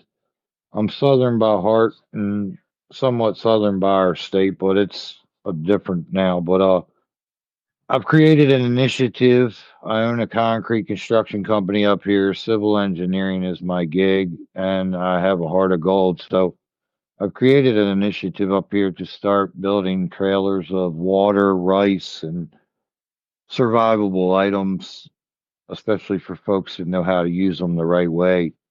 And I'm just trying to gravitate to the folks talking about this so I can get a better understanding and a lay of the land mentally. And I just wanted to speak up and share with everybody here that, I do care. This pains me awfully from where I stand because I feel like I'm not doing anything, but I am. And I just want the folks down there to know that I'm going to try to get more Marylanders on board personally. And I'm going to be planning on linking up with the folks at the Wilkesboro Speedway with at least one full equipment trailer, full load of supplies for the folks. And y'all ain't going to be forgotten. I promise you. I'm going to work my butt off to help somehow. So I appreciate All right. you giving me a few minutes on your platform. God Absolutely. bless Thank you. America. Let's go to Thank you, God bless. Appalachian Liberty. Yes, sir. I just had a short question for Appalachia Stanny. Do you know if there's a central place where they're listing missing persons and loading up photos for identification and all that? I do not off the top of my head. I know that there were several people saying using like Google Docs for something like that, but like physical places, not to my knowledge. I'll put out a post in a little bit before I crash for the evening, asking if anybody has something like that, and I can try and get that out to the community, at least the Google Doc information. Thank you, sir. All right, let's go to Arthur. Hey guys, I appreciate y'all having this space. I've been all over Western North Carolina the past 6 days. I'll start out on a good note. The civilian response to this has been amazing. People from all walks of life, all over the country, have come up here. I just can't even express how intense that response has been. Speaking on the title, and I posted it in the Peel. In 6 days, I've seen one FEMA vehicle. It was a FEMA Suburban out of Nebraska. Didn't see anybody get out of the vehicle. This was in Swannanoa today. And then the first bit of National Guard I've seen up there. Now, I know they've been up there. North Carolina National Guard has been doing air rescues. I think they've rescued 500 plus people, done 168 different missions, last I read. So I know they're up there. I haven't seen them. I believe they've been in Burnsville for the most part. I haven't seen any federal or state response in Canton, Black Mountain, Swannanoa, Chimney Rock. Well, I haven't been in Chimney Rock in a couple days, and you can about barely get into there. But the devastation is wild. I've done a bunch of disaster relief as a contractor, as a business owner. I've never seen anything like this. Roads impassable, water, sewer, power, every utility you could think of just decimated. People can't get out of their homes. It's been wild. But I want to reiterate on that civilian response. It has been impressive. Can I link up with you, sir? Yes, sir, you can. Appreciate it. Thank you. Yeah, I think that there's an old quote from Edmund Burke that speaks to a lot of Appalachians, and it's the only thing necessary for evil to succeed is for good men to do nothing. And like you said, the civilian response has been outstanding, and because good men are doing something. We check on our neighbors, we check on our loved ones, we help our communities out. That's a fact. Now, I do want to say I seen the National Guard convoys coming up I-40 today on my way out, and that's really the first that I've seen. Being in Swannanoa and Black Mountain basically all week, I've not seen anybody except for civilians and locals, of course. Local firefighters, volunteer firefighters. The State Highway Patrol has been doing an excellent job. But beyond that, nothing from the federal government. I've not seen anything. The bulk of everything's private utility companies, random contractors bringing equipment up, doing cleanup, doing search and rescue. Good old boys with their UTVs and ATVs, people bringing in hay and feed for livestock. It's been awesome. Just trying to see the good in that. But Have you encountered any mule trains? say that again, sir. Have you encountered anybody with the mule train yet? I've seen 2 or 3 of them so far in the area. Oh yeah, they're stationed there at Harley Davidson of Asheville and Swannanoa. There's a bunch of them there. There's a CVS on the corner there as you get off of exit 59 on I-40. Bunch of them. We supplied a bunch of hay to them today, and then we came back by, and they resupplied us with hay. So yeah, the mule teams are definitely out there. Some of them were headed home, but I know they plan on coming back. Fantastic. Thank you. Yes, sir. Thank y'all. All right, let's go to Cassie. Hey, I'm sorry. I keep going in and out, and hopefully I don't lose y'all because I really want you guys to hear the alert that just went off in Burke County whenever we crossed in. I'm going to let my friend Jennifer read it because I'm driving. Public safety alert. False websites have been identified as circulating throughout the county. Please vet websites before you provide your information. No FEMA website is ready for Burke County yet. Please wait. Burke County will post as soon as we hear from FEMA. So I don't know what's going on, but it doesn't sound like Burke County's very happy. Yeah, I can respond to that. So people are creating fake FEMA websites to scam people. Who knows where these people are from? I don't know, but they're definitely doing that. And people are taking. Can you hear me, Simon? Yeah, I can. But also, people are scamming right on the ground. There's thieves. Every drop-off point we've been to, the people there have been armed. They're talking about thieves. They're talking about looters. We dropped off at one mobile park today, and they were all armed. And they said that they've dealt with looters trying to come in at night because the property management at this place, they've got a building set up. They're putting supplies in for the community, and they've had to run people off trying to come in and steal stuff when they're gladly give it to them. It's wild. You'll have those bad actors in events like this, unfortunately. So that is definitely happening. Today, somebody tried to impersonate my account and created a PayPal and were asking for donations for Western North Carolina, pretending like they were me. 5 minutes up. Depths of human depravity, unfortunately. Do we have any other speakers? Yeah, I'm going to say one more thing, and then I'm going to pop off. And I know Margot was in here earlier, and she probably stated it. But if you're going to give money, I recommend the Samaritan's Purse. If you're wanting to donate funds directly, that's who I'd give it to. I trust them. I know I've got crews in Boone right now working under them. They're excellent. They do a wonderful job distributing funds and allocating and getting contractors out to do work. Beyond that I wouldn't recommend anybody else. I know there's a lot of private individuals that are doing a good job and they're collecting funds too. If you trust them, you can probably do that.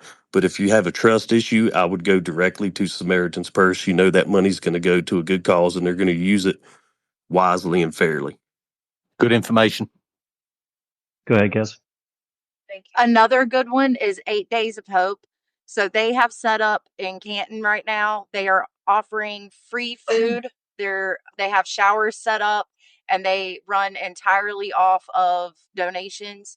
They are volunteers, and they are up from, where was it, Mississippi? That's their headquarters. Yeah, they're headquartered out of Mississippi. They were absolutely amazing. They're from all over. And I was also going to say something about the personal contributions. Like, if you're going to do that, just make sure that whoever you're giving it to is actually doing what they say they're going to do. I've been posting videos throughout. I know that Wolfpack, she was in here earlier. I don't know if she's still here, but she's been doing it. Today we met up with Josh Griffin. He has been making runs out of Georgia into Haywood County for days. He's raised a ton of money. He brought a whole U-Haul up, y'all. I mean, he was phenomenal. So don't discount the little people, but do be careful about who you're giving that money to. No, absolutely with that. Do we have anybody else requesting to speak? I'm going to throw in one little bit of information. I posted a video this morning. There's a group of guys that I can vouch for. They're going to be meeting up in Spruce Pine on 10/5 at 9 a.m. They're bringing in relief and workers. In the video, there's a list of items that they request for relief aid for that area. that'll be distributed. It's going to be the Church of Christ in Spruce Pine that they're going to be staging out of. They're also going to be bringing in the ability to help start debris removal and clearing, just pathways in the area.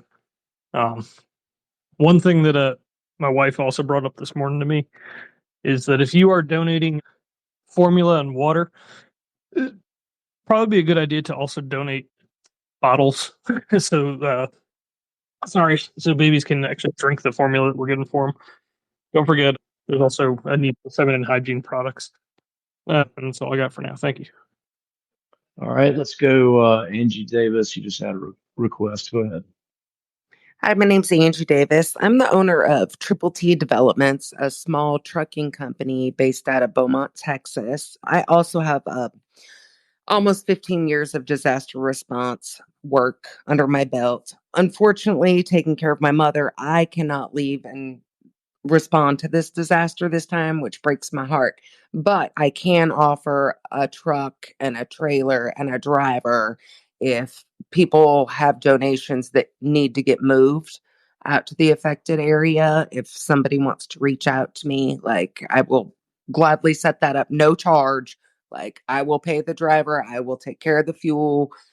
I just want to help in some way since I can't physically be there helping.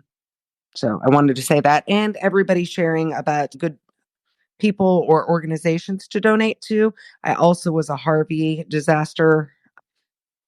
My house was ruined from Harvey. Matthew 25 Ministries out of Ohio was phenomenal. They came to my community and donated very essential supplies that we didn't even know we needed till they brought them. And it was just like, oh my gosh, this is fabulous. So I would recommend that ministry as well. So anybody want to reach out to me if you need some, supplies moved, let me know and I will gladly get together with you on that and get it moved out there. Great offer. God bless you. That's really gracious, Angie. Appreciate that. Yeah, thank you. Sorry. I did have a lady reach out to me. If any of you guys that are dealing with the actual donation side of thing or supply drop off can recommend where they can bring pet food. I guess they're part of the ASPCA or the SPCA, one of the larger national rights animal organizations. They said they have an army of cat dog lovers that are donating food, and they just need to know where to bring it to. Yeah, All I'll right, am jump I in there. on here? I've got a list that I'll put down in, or if you want me to send it to you directly, I can. It's ag specific locations, so they're taking pet feed, livestock feed, things of that nature. And I took a picture of a board at the WNC Ag Center there in Canton, and it showed all the locations in each individual city. So I could shoot that to you if you like. That'd be absolutely perfect. Thank you so much. Hi, I'd like to say something about farmers. Oh, sorry.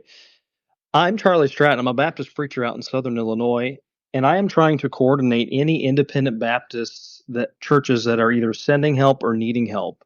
So if y'all know of any, I'm having a very hard time contacting folks that are outside of the bigger towns. So if anyone knows of them, could you DM me those or comment on my post into my profile? That's really all I have. Thank you. Thanks, Charles. Go ahead, Heather. yeah, I was just going to say I've been hearing about farmers losing their entire livestock and then also losing all their hay that they've just stored up for the entire season. So yeah, that's something else that add it to the list. All right, go ahead, Wolfpack.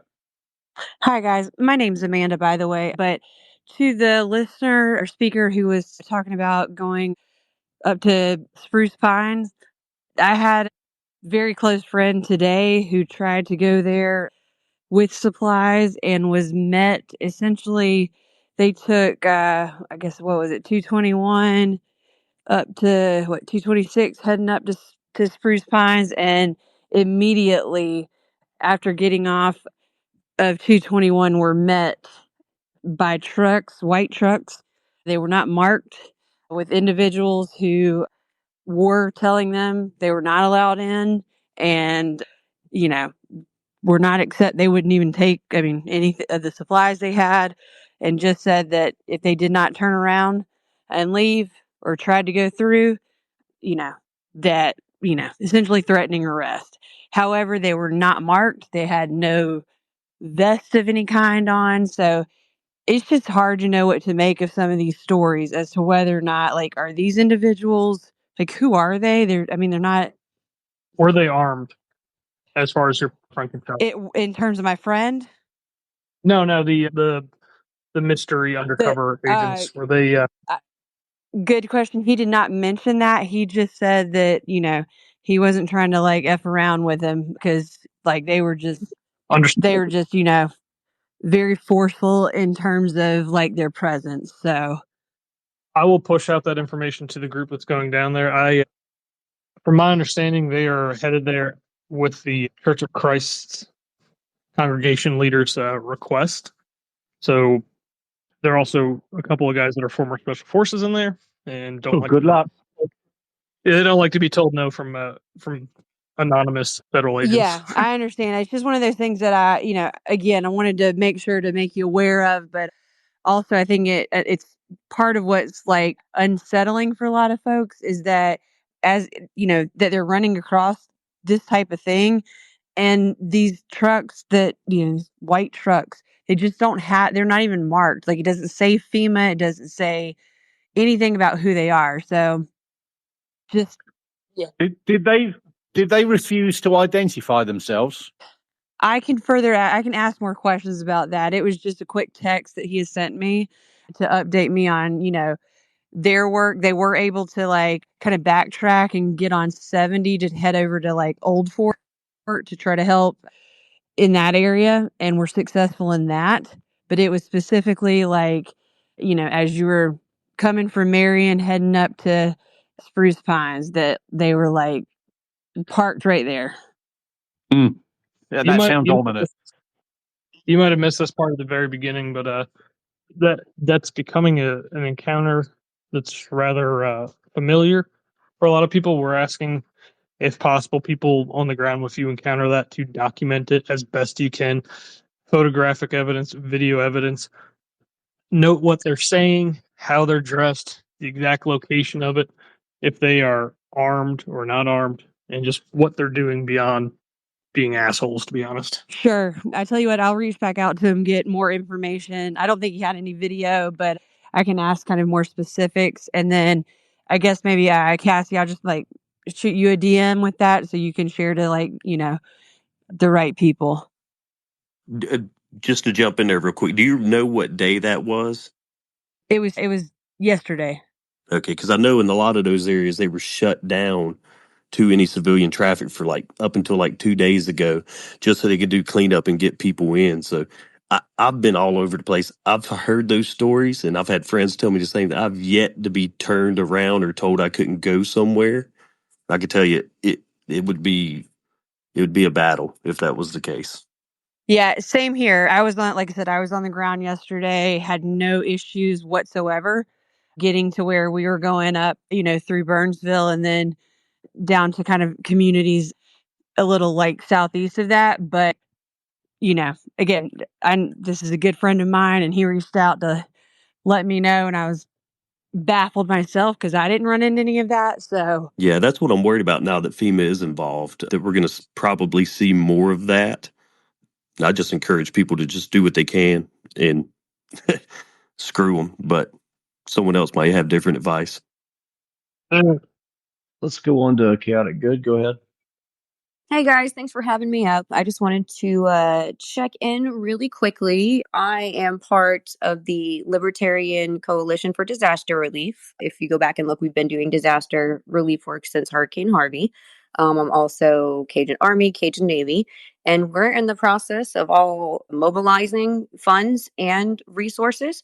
And one of the best pieces of advice I can give everybody on the ground is to get organized as best you can, establish waypoints and different areas that need supplies, and know what each, communicate with everybody. Communication is key. Make lists, try to establish what communities need what, which one. It's important in terms of like there's just never going to be a point in time where the government response is going to be in any way more efficient than what civilians are capable of doing. Not only does it take them much longer to mobilize and get down there, but It's impossible for them to know what everybody needs at all times, especially if the roads aren't passable. And I'm not making excuses for them because honestly, FEMA and the Red Cross and the National Guard are kind of on my shit list after some of the things I've seen them do. There's just never been a time where I haven't seen them bumblefuck disaster relief. I don't know why people keep expecting them to actually do something. But we are here. We're ready for it. We have experience. We got guys that are heading that way. We want to help you guys as best we can. We just need to know where to go. If you guys that are out there on the ground want to get with me, communicate with me, I want to make sure these supplies and the funds are being used most appropriately, the places that need them the most. What you're saying really is information is key, and I couldn't agree with you more.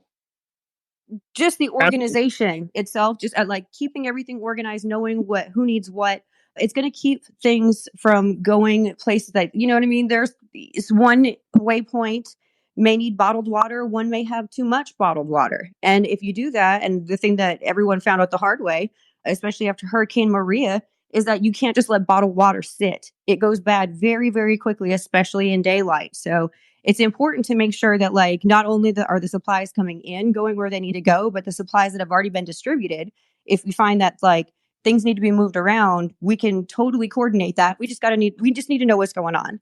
You know, we're here to help. We want to help as best we can. Let's turn this into a well-oiled machine. Let's show these motherfuckers how it's done.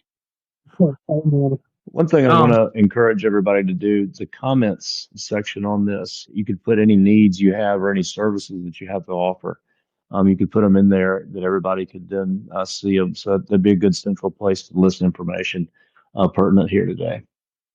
One of the things I have seen people requesting is Benadryl.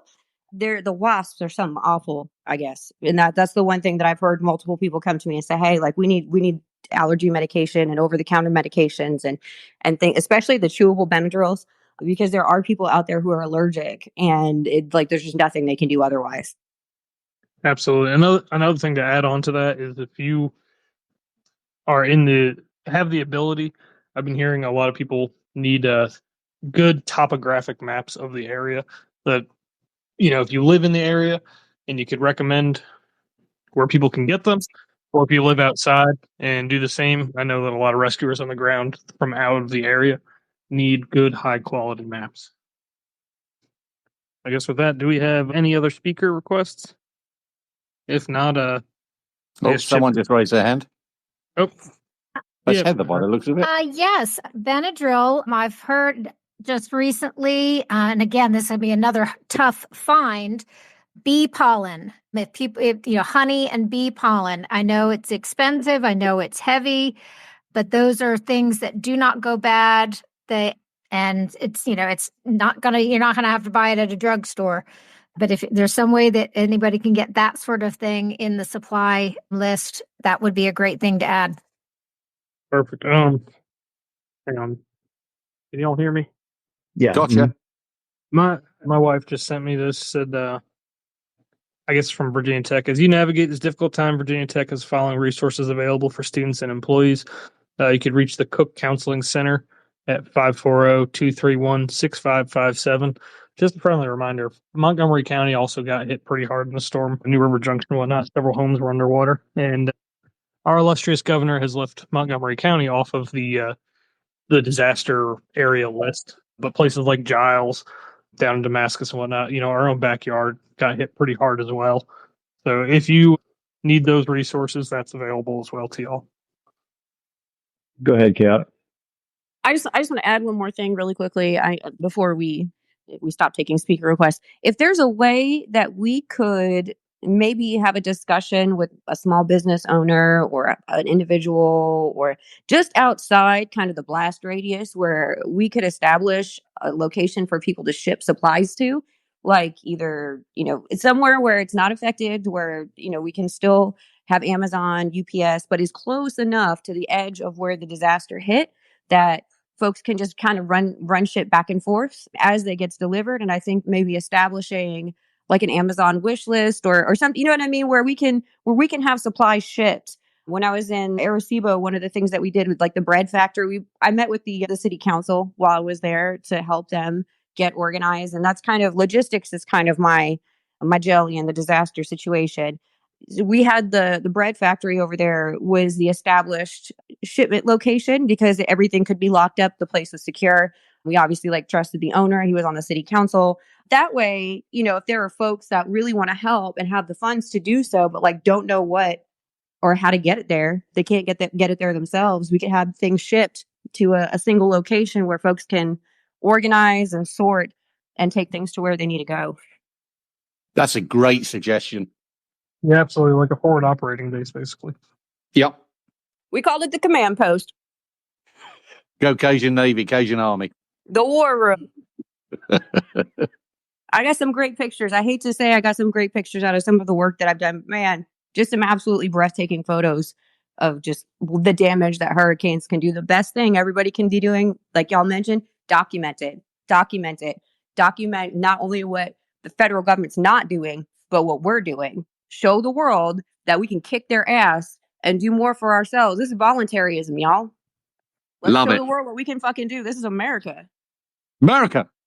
America. With an English accent. You did it great, though, man. I love it. Get it when in Rome, right? Quite right. I love it. Yeah, I thought I heard a Brit Good on here. on. I'm on here working. I'm like, what the fuck are Brits doing on here? But it's one of our own. It's Simon. Simon, I hope you're doing well, man. I'm doing well. I'm just, up here getting some treatment, and I'll be back in the land of the living and full of piss and vinegar over what's going on right now. Well, I'm down in Florida right now. Then I'm going to San Diego. But dude, as soon as I get back, was planning on coming up there and seeing you. Right on. Make it happen, brother. Hey, can y'all hear me? Yeah, loud and clear. Yes, we can, Billy. Let me explain to y'all how odd this is.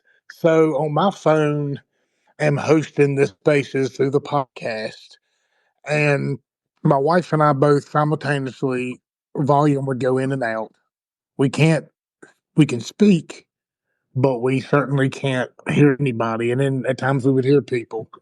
And it got to the point to where I could hear guests in and out, but I could not hear Chip. I could not hear Smokey. I could not hear Simon, Heather, nobody. It was the strangest thing. I could only hear like guests. I couldn't hear anybody that I know like in real life. So I apologize if I was coming in and speaking over top of you all because I could hear a guest and I'd say, okay, they're done. And I move on to the next one. I wouldn't even know that you all were speaking. It's the strangest thing. And on top of that, as my phone is hosting, it is behind my wife's phone. So my wife's phone listening as I'm speaking with is ahead. When I go and it actually does kick in, it's about 15 seconds behind, but I'm hosting. I don't really understand how that works. Maybe one of you more intelligent IT guys could help out with that. But I know what it is, Billy. I know what it is. what's that? Put your head out the front window, and if you see a white van there, it's FBI van 7. Well, no, I think we're good. But then again, who knows? I do live next to a funeral home. There's probably some creepy stuff going on up there with antennas and whatnot. So, but no, I guess I hope y'all did a phenomenal job hosting. Don't really know. I appreciate y'all taking over and taking the reins. I guess I'm gonna have to dump my cash or something on next because something's not adding up. But looking I've forward. got Mimi. I've got Mimi on here looking with a hand up. Hi, good evening. How are y'all? We're doing very well. How are I'm you? good, thanks. I have a question for anybody who's in the upper northwest area of North Carolina. If I were to come up there and help, where would I stay? I think from what I'm understanding, a lot of people that are coming in to help, it's you got to bring your own supplies. A lot of it's going to be tenting if there's room for tenting. Otherwise, it's just kind of You're on your curl up in a own. corner with a blanket. You're on your own, Be Yeah, right? prepared to go You're camping. basically on your own, right? you got to bring your own supplies, and Okay, so having said that, the people who are contracted or employed, I don't even know how they do it anymore, by FEMA are people like you and me. And so, they're in contact with their so-called employer, employed by FEMA. And, they keep track of you and all your training because they do go through people who work there go through extensive training for whatever they're training for. Like it could be disaster housing inspector, you know. Mhm. Anyway, so FEMA dispatches X amount of inspectors to a certain area, and these people are responsible for finding their own accommodations. Now, FEMA doesn't provide that. The government doesn't provide that. So those people are competing with electric companies, water companies, all the utilities companies that are coming in from around the country actually to help out. So I just I want everyone to understand that this is a logistical nightmare. And There's you know, I can remember. No doubt about that. Mimi, I'm gonna cut you off there and go to Brandon. Go ahead, Brandon. I was going to say I can speak directly to that from Tim Kennedy, former Army Ranger, May fighter.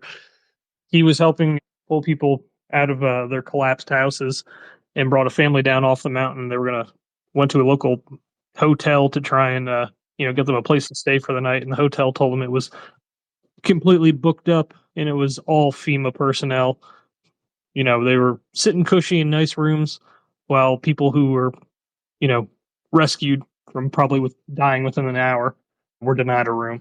So you're absolutely right. The FEMA personnel 100% compete with you know the actual rescuers and the people that are affected by this disaster. Yeah, FEMA pays for all of their travel. They typically get like a per diem for food. There's all kinds of they cover all of the expenses, especially the adjusters, because there are FEMA disaster like frontline employees, but then they also send adjusters out because FEMA is also responsible for flood insurance. So they've got different teams of people that cycle around. And when I was in Arecibo, they absolutely had them booked at hotels. I was actually in an Airbnb style kind of hostel across the street from a girl who was there with FEMA. And like I was there independently, so I had the nonprofit group paying for the expenses and whatnot, and sent me with supplies to go work independently. But yeah, they absolutely do put them in. They have to put them somewhere. They put them in whatever is available. Yep, I want to jump in there too and point out that the independent contractors that vetted and onboarded with FEMA, they generally hold a giant burden. Like, so I've been a contractor for FEMA. I don't do it anymore because it takes an awful long time to get reimbursed. You could wait well over a year just to get reimbursed for anything that you've done for them. And then generally those contractors, they get first dibs on a lot of the hotel stays. It is absolutely a logistical nightmare, and it's even more so in an area like that. Doing disaster relief in other hurricane zones is nothing like what's going to take place up there. The terrain is much different, the topography. This is a whole different animal, and I really don't know where they're going to start. I have to strongly disagree with FEMA taking priority over hotels, hostels, and goodness knows what else. They have the ability with a lot of military surplus stuff to be independent and not put that stress on the community that they're supposedly coming up to help. Generally. So yeah, but in an area like this, it's going to I'm be completely different. Finding a staging area that can house those housing units is Yeah. going to be much more difficult. And I it's agree. not a lot of lodging to begin with, just in They that could put area. them Like certain spots there are, but the big old green GP medium tents fit in high school football and soccer fields just as easily as they will in a parking lot. Hey guys, If there's space, they could. like Billy, Chip, all you guys, do you guys know of anywhere that people can donate? I just retweeted Milo Yiannopoulos. He's asking for a place to where he can donate funds to. I don't know of any places or any churches. I tagged Billy in it. But if you guys do, jump on that and like throw some resources out there. Baptists as of on Monday, the Libertarian Disaster Relief Coalition will have everything live and be able to accept donations. So we just had to go ahead and turn everything back on and meet with the attorney really quickly and get the filings ready. so that we'd be able to accept donations for this year. So we'll have that ability, and also we're going to make a list of supplies available to everybody as well. And like I said, if we can establish a spot where I have to stress, I always recommend donating supplies over money, because you have to make sure that whoever you're sending money to is capable of managing it properly. And so I would highly suggest staying away from like the Red Cross. Don't give them any fucking money. But like, it would be great if we could establish this waypoint to where everybody who wants to donate could order supplies and have them shipped, and then where your money's going. That those supplies are going to be used. It'd be great if we could just, God, like maybe get somebody who's nearby on the phone and just kind of see if we can establish a spot for that. No, that's along with a list of the essential supplies. You got to kind of do it like a wedding wish list, and when you secure whatever item you're donating for, that it can be lodged against a list. I mean, it's basic logistics. I get it. We just need to get it done.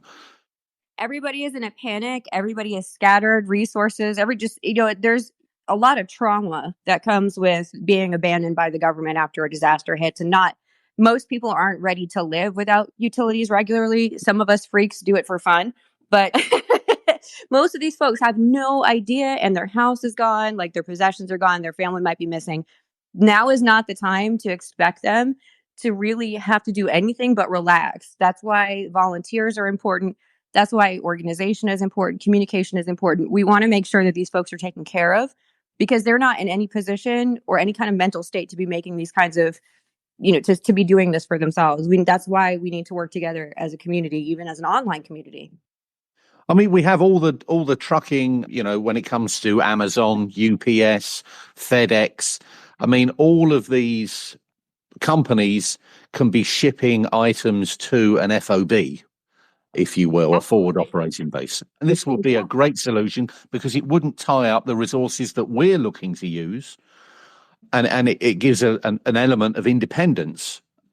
And the people that are making these donations from a wish list and handing it off to the likes of Amazon and UPS and FedEx, it's a done deal. You haven't got to worry about it. And it's going to get delivered. That would be the perfect solution. If I can, the closest that we got to that, from my understanding for this, is the folks over at Operation Airdrop. For those of you who don't know, it's a organization that they're 501c3 based out of Texas. If you are a civilian pilot with your own aircraft, you can sign up to be a pilot for them. You can also sign up, if you don't, to be ground crew, where you'll take in supplies, package, sort, and load them onto aircraft. They also take physical donations and monetary donations. From my understanding, the monetary donations go to buy items that are needed to be shipped into the area, and also to help the civilian pilots offset the cost of fuel. Currently, they are working out of Concord, a regional airport in North Carolina, and they are taking in supplies at the Walmart in Concord as well. I was told I've got a phone number for them, if that helps. Y'all perfect. I was told that tomorrow they might be drop that into the purple pill at the bottom. I was told tomorrow they might be halting aerial supply missions and shifting to a ground-based support mission, but that's not 100% confirmed. But they have been doing amazing stuff. I think it was in the first day they flew in 54 tons of supplies over the course of an 8-hour flight operation day. Wow. And it's, once again, they were flying while the federal government was literally sitting on the runway going, well, we've got to wait for the old man to wake up from his nap on the beach. Man, we were getting insulin up and down Black Mountain remotely, from here, while everybody is fucking asleep. I mean, it's unreal. It's like moving and maneuvering a battleship versus being on a jet ski. Individuals can move and make decisions so much faster.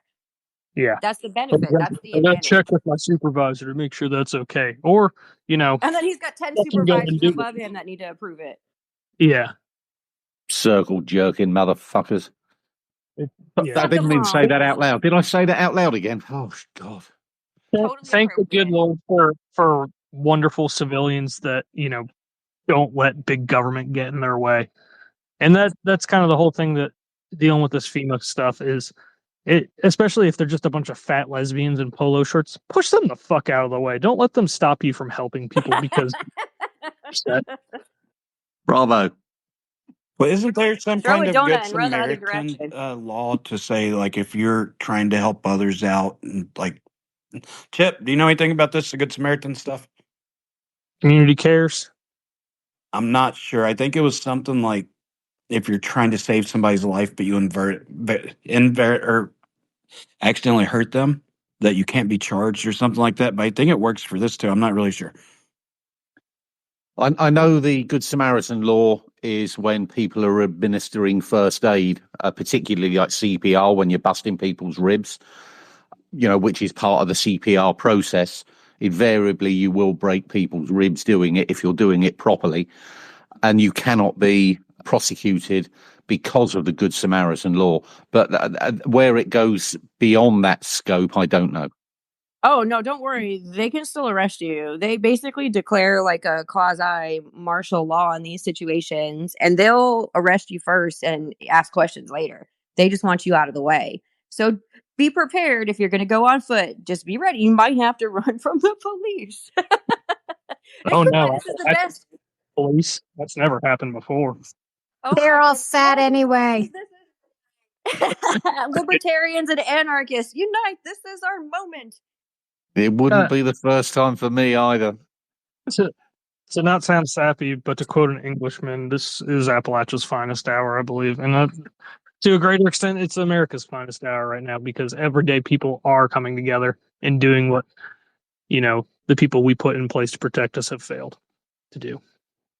We've done the right thing. Well said. I believe Thomas has his hand up. Go ahead, Thomas. Yeah, earlier they were talking about a need for Benadryl. Tylenol PM and ibuprofen PM. The main ingredient is diphenhydramine, which is the generic for Benadryl. So they don't have problems with Tylenol or ibuprofen and they need Benadryl. They can take some of that, and I think there's 25 milligrams of the diphenhydramine in a Tylenol PM capsule. And the other thing is I closed down during COVID a thrift and consignment shop, and I've got like boxes of clothes. I don't want to run up there with them if they're going. I don't want to burden people with them, but I want to donate them if there is a need for them. Their clothes are usually the thing that's in the most overabundance, and I hate to say it, it's not because people mean any harm by it, but when we were sorting through truckloads of supplies that came down from like the Northeast, it was pretty clear that people were just like cleaning out their attic in their garage and throwing it in the truck.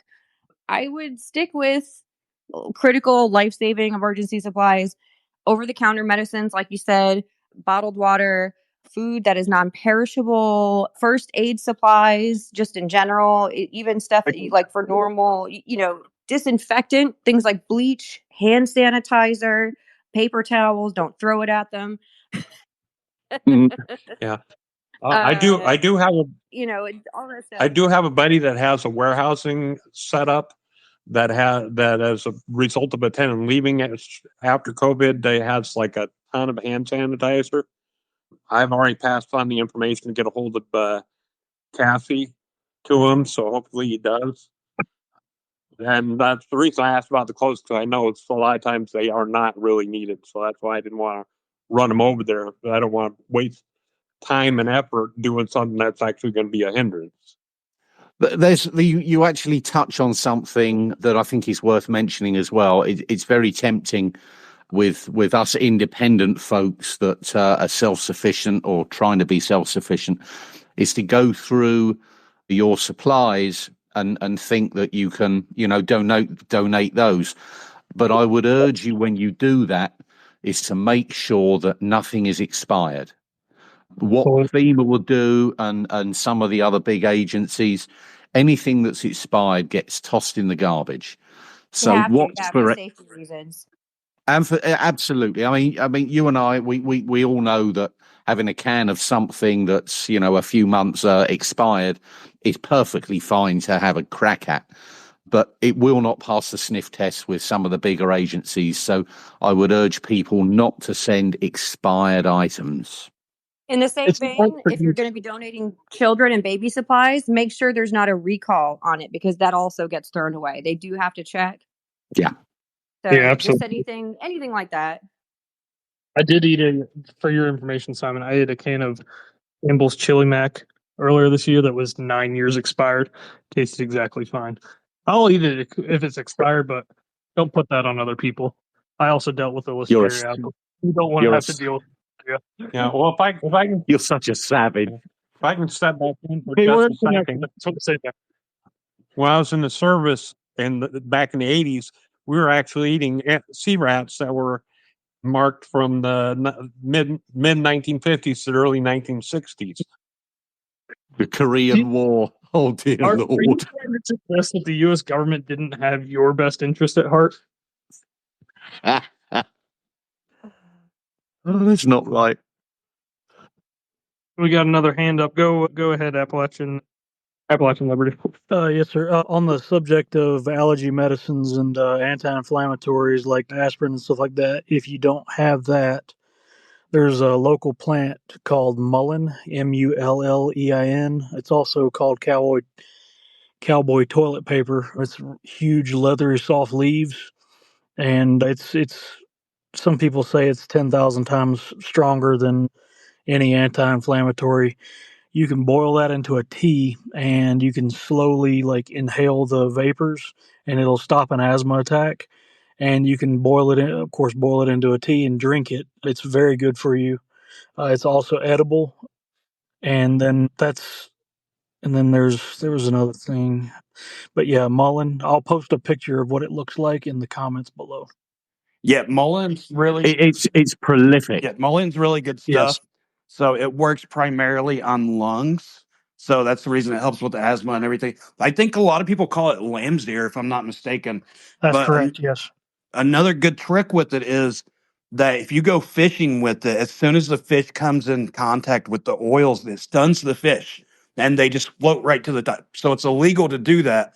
But I always keep some in like my survival pack in case I ever get lost in the woods. I have it like I have extract that I can just dump into the water. Whoa, I did not know that. That's awesome. Is that what you tell the game warden that you were lost in the woods? Man, I've never seen a game warden in my life. They can't track a mountain boy, even though they are some of them. Well, just the road pirates of the riverbank. So I never I've answered honestly questions. never seen one. Not a single damn one has ever come up on me. And I've been hunting. I grew up in the mountains. Never seen one. Yeah, Good camouflage then. just check we my got pinned tweet for how to deal with cops and game wardens. we got a hand up from Chaotic Good. Go ahead. Also, want to add to the list lighter fluid, ways to make fire, bug spray, and shit. I had one more. Sorry, guys. I got people messaging me here. Yeah, I want ways to make fire because that's going to be really important, especially in terms of if folks are stuck without power. You know what I mean? The only thing worse than being stuck without power is not having a way to make fire. So I personally like fire starter cubes because they're super, super efficient. They're very, very cheap.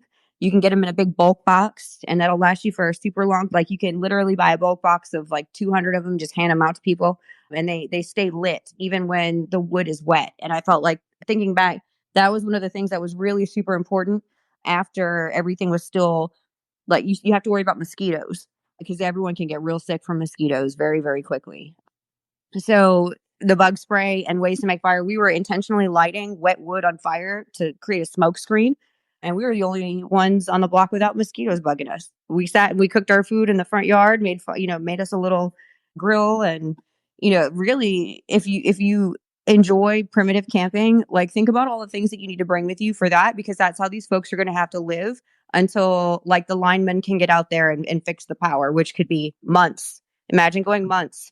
Puerto Rico went without regular power and running water for over a year because of whitefish, which is a whole other rabbit hole by itself. Shell companies that the government contracts with, where they take all of the money and they don't do what they're supposed to do. Like there was a mental health crisis that happened because of that, because everyone was so devastated that they would have power for a couple days and then it would be taken away again because their shit would break. So it sounds a bit like the Clinton. Sounds a bit like the Clinton Foundation. Right? Well, Well, don't even get me started on that because that's another Haiti disaster right there. But Oh I yeah. tell everybody if you, I mean, all of these nonprofits, like you can't really trust them unless you actually go and check. There's charity watchdogs that will report on how much of the money they take in actually gets spent on the people it's supposed to go to versus like administrative expenses, which is basically paying themselves. FEMA lost over $250 million worth of supplies after Hurricane Harvey and Hurricane Maria. There was like three back to back in 2017 and that during that hurricane season. And like they were just not even FEMA wasn't organized enough to get shit where it needed to go. There was like they were airdropping pallets and pallets of water in remote places nobody could access and it would just sit there and spoil. And when you try to tell them, they act like you don't know what you're doing. They act like, they just it's very frustrating to try to deal with them on the ground in a crisis situation because they have their thumb up their ass the whole time. But they wasted so much money and supplies weren't getting where they needed to go. They were spoiling, waiting to get there. So if I had a message from a couple of people, if you guys are helping bring supplies into some of the communities as a morale boosting gift, they would recommend bringing like some fresh fruit and maybe some candy bars for kids, just because what kid doesn't like getting a candy bar. But at the same time, some of us eat a lot of canned goods all the time. Sometimes an apple or a banana or an orange goes a long way to helping prevent scurvy and high blood pressure. Hey, just a little bit on that. I spoke to Fred Garst out in Boone's Mill here in Franklin County, and he is going to work on getting a pick done in the next couple of days to try and get the whole big crates of apples sent down. Perfect. Hey, can you get to this area in North Carolina through Johnson City, like down to Asheville? Because I know from Mooresville over it's wiped out, but is Johnson City still accessible? I used to live in Johnson City and it's kind of iffy based on what I've heard from my friends out that way. 26 is completely taken out going up into the mountains, so it's impassable. Do we have any other requests for speaking? Yeah, one thing I was wanting to say, you mentioned scurvy. You can also boil pine needles into a tea, and just 1 cup of that has more vitamin C than a whole bag of oranges. That'll keep you alive pretty well. It's an acquired taste. It doesn't taste the greatest, but it will keep you alive. I want to try that considering half my trees on my 9 acres here are white pine. Yeah, when you're identifying pine trees, you want to do red, black, or white pine.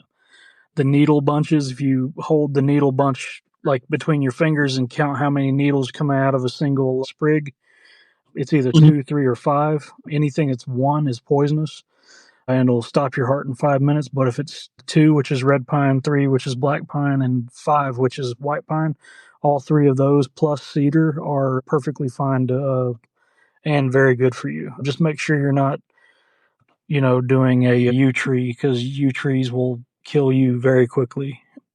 But yeah, 2, 3, and 5, that's what you need to remember for pine trees.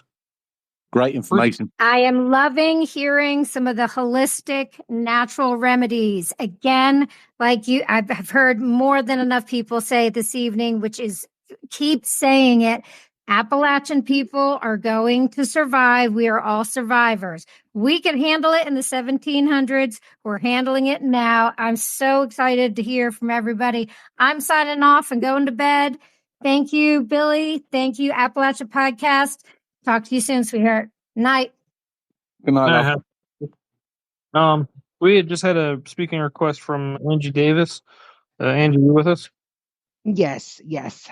Thankfully, last time I tried, I lost all audio, unfortunately. So I just wanted to add some items from, again, my personal experience going through Harvey, and a lot of the things that were listed off tonight sounded great for your needs.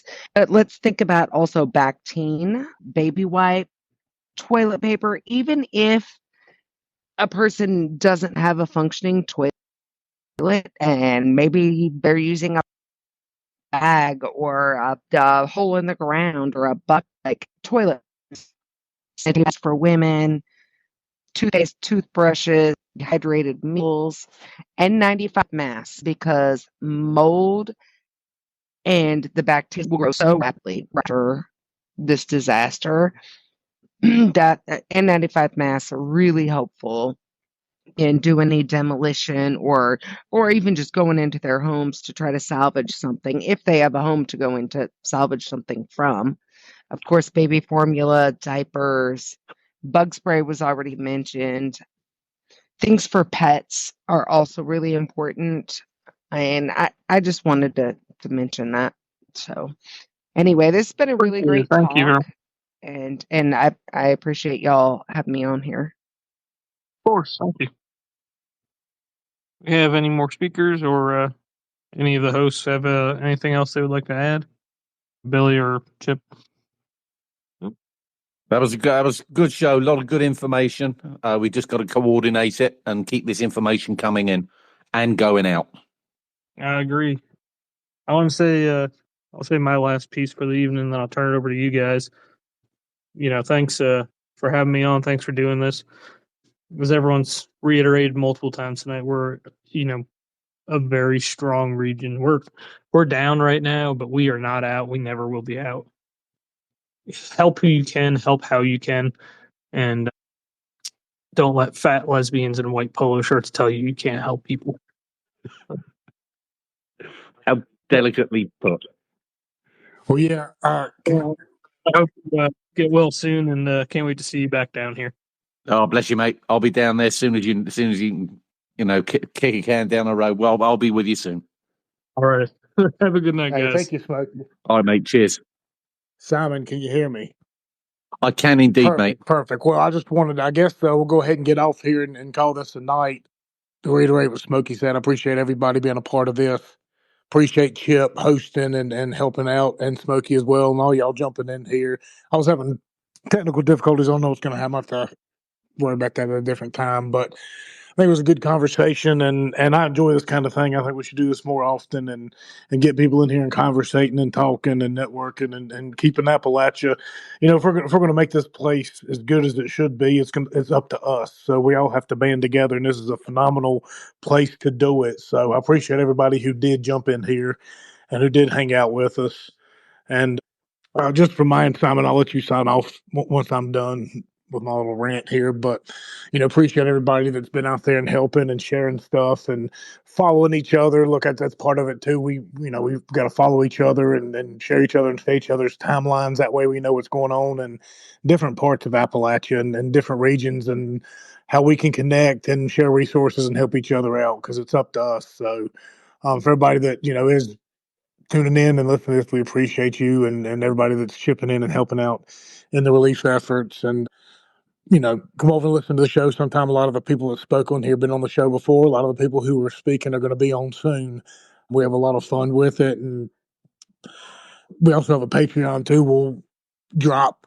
It's patreon.com/get on tap. It's just $3 a month. And we take all that money and we put it back into us, put it back into Appalachia, the local area. And, I took a bunch of money tonight up there and bought a bunch of supplies to send with Jonah and Jeremiah and all them down the road. So, I help out everybody. We help out everybody. If everybody helps out everybody, rising tide raises all ships. So thank everybody that was a part of this. And Simon, I'll let you get us out of here.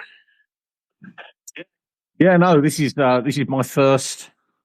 What do we call this? What is this format? Spaces on X. Spaces on X. This is my first attempt at this, and it went surprisingly well, considering I'm a slack jaw, mouth breathing idiot. But yes, let's keep this momentum and the energy. Just keep it moving forward. We can impact this disaster in a very positive way.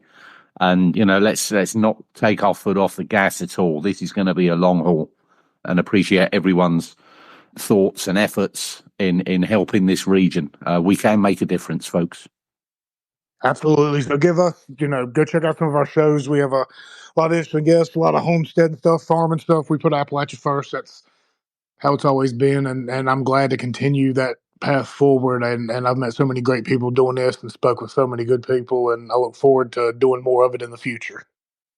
So appreciate y'all and take care. And we'll see you next time.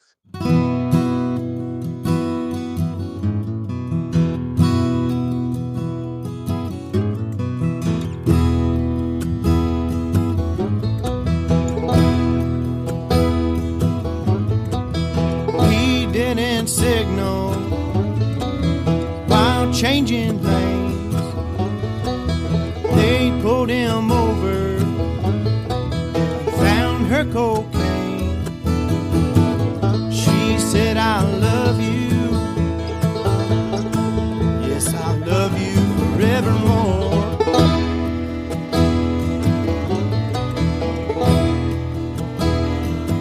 If you tell that policeman that that cocaine load is yours,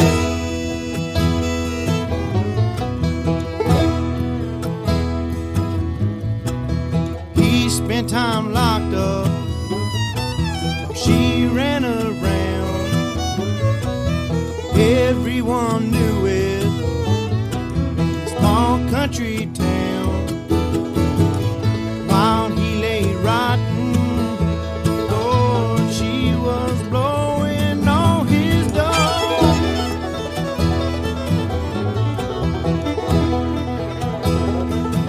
And the day they released him, well, he had nowhere to go.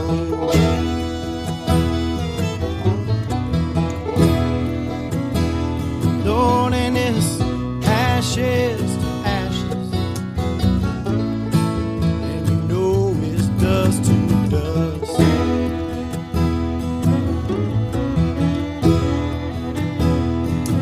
Just another low down woman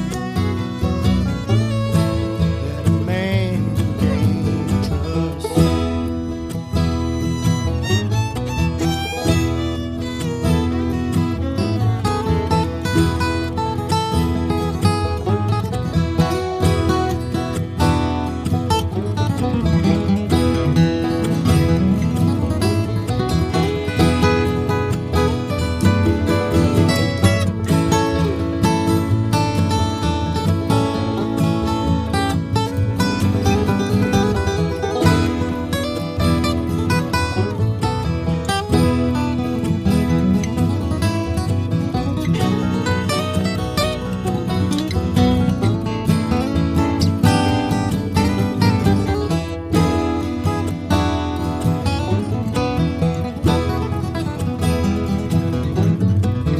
Day they released him, no one was there. Had she forgotten? Did she still care? He called up her mama, Lord, and these words he heard her cry.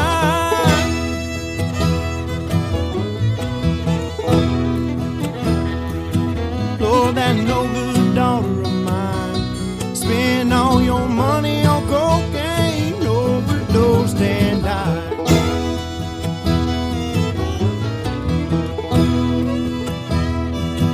Lord, it's ashes to ashes, and you know it's dust to dust.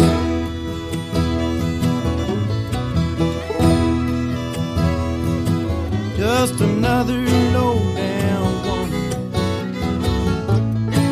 that a man can't trust.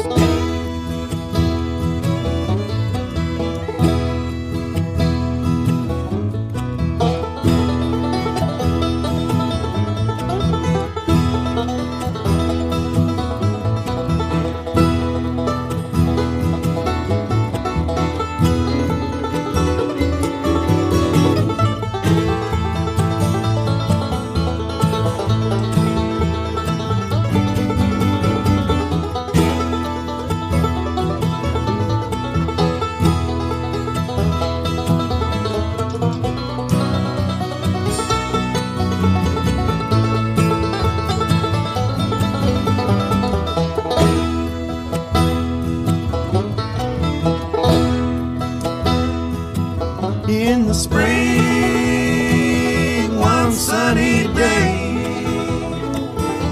my good gal left me, and she went away. Now she's gone, I don't worry, because I'm sitting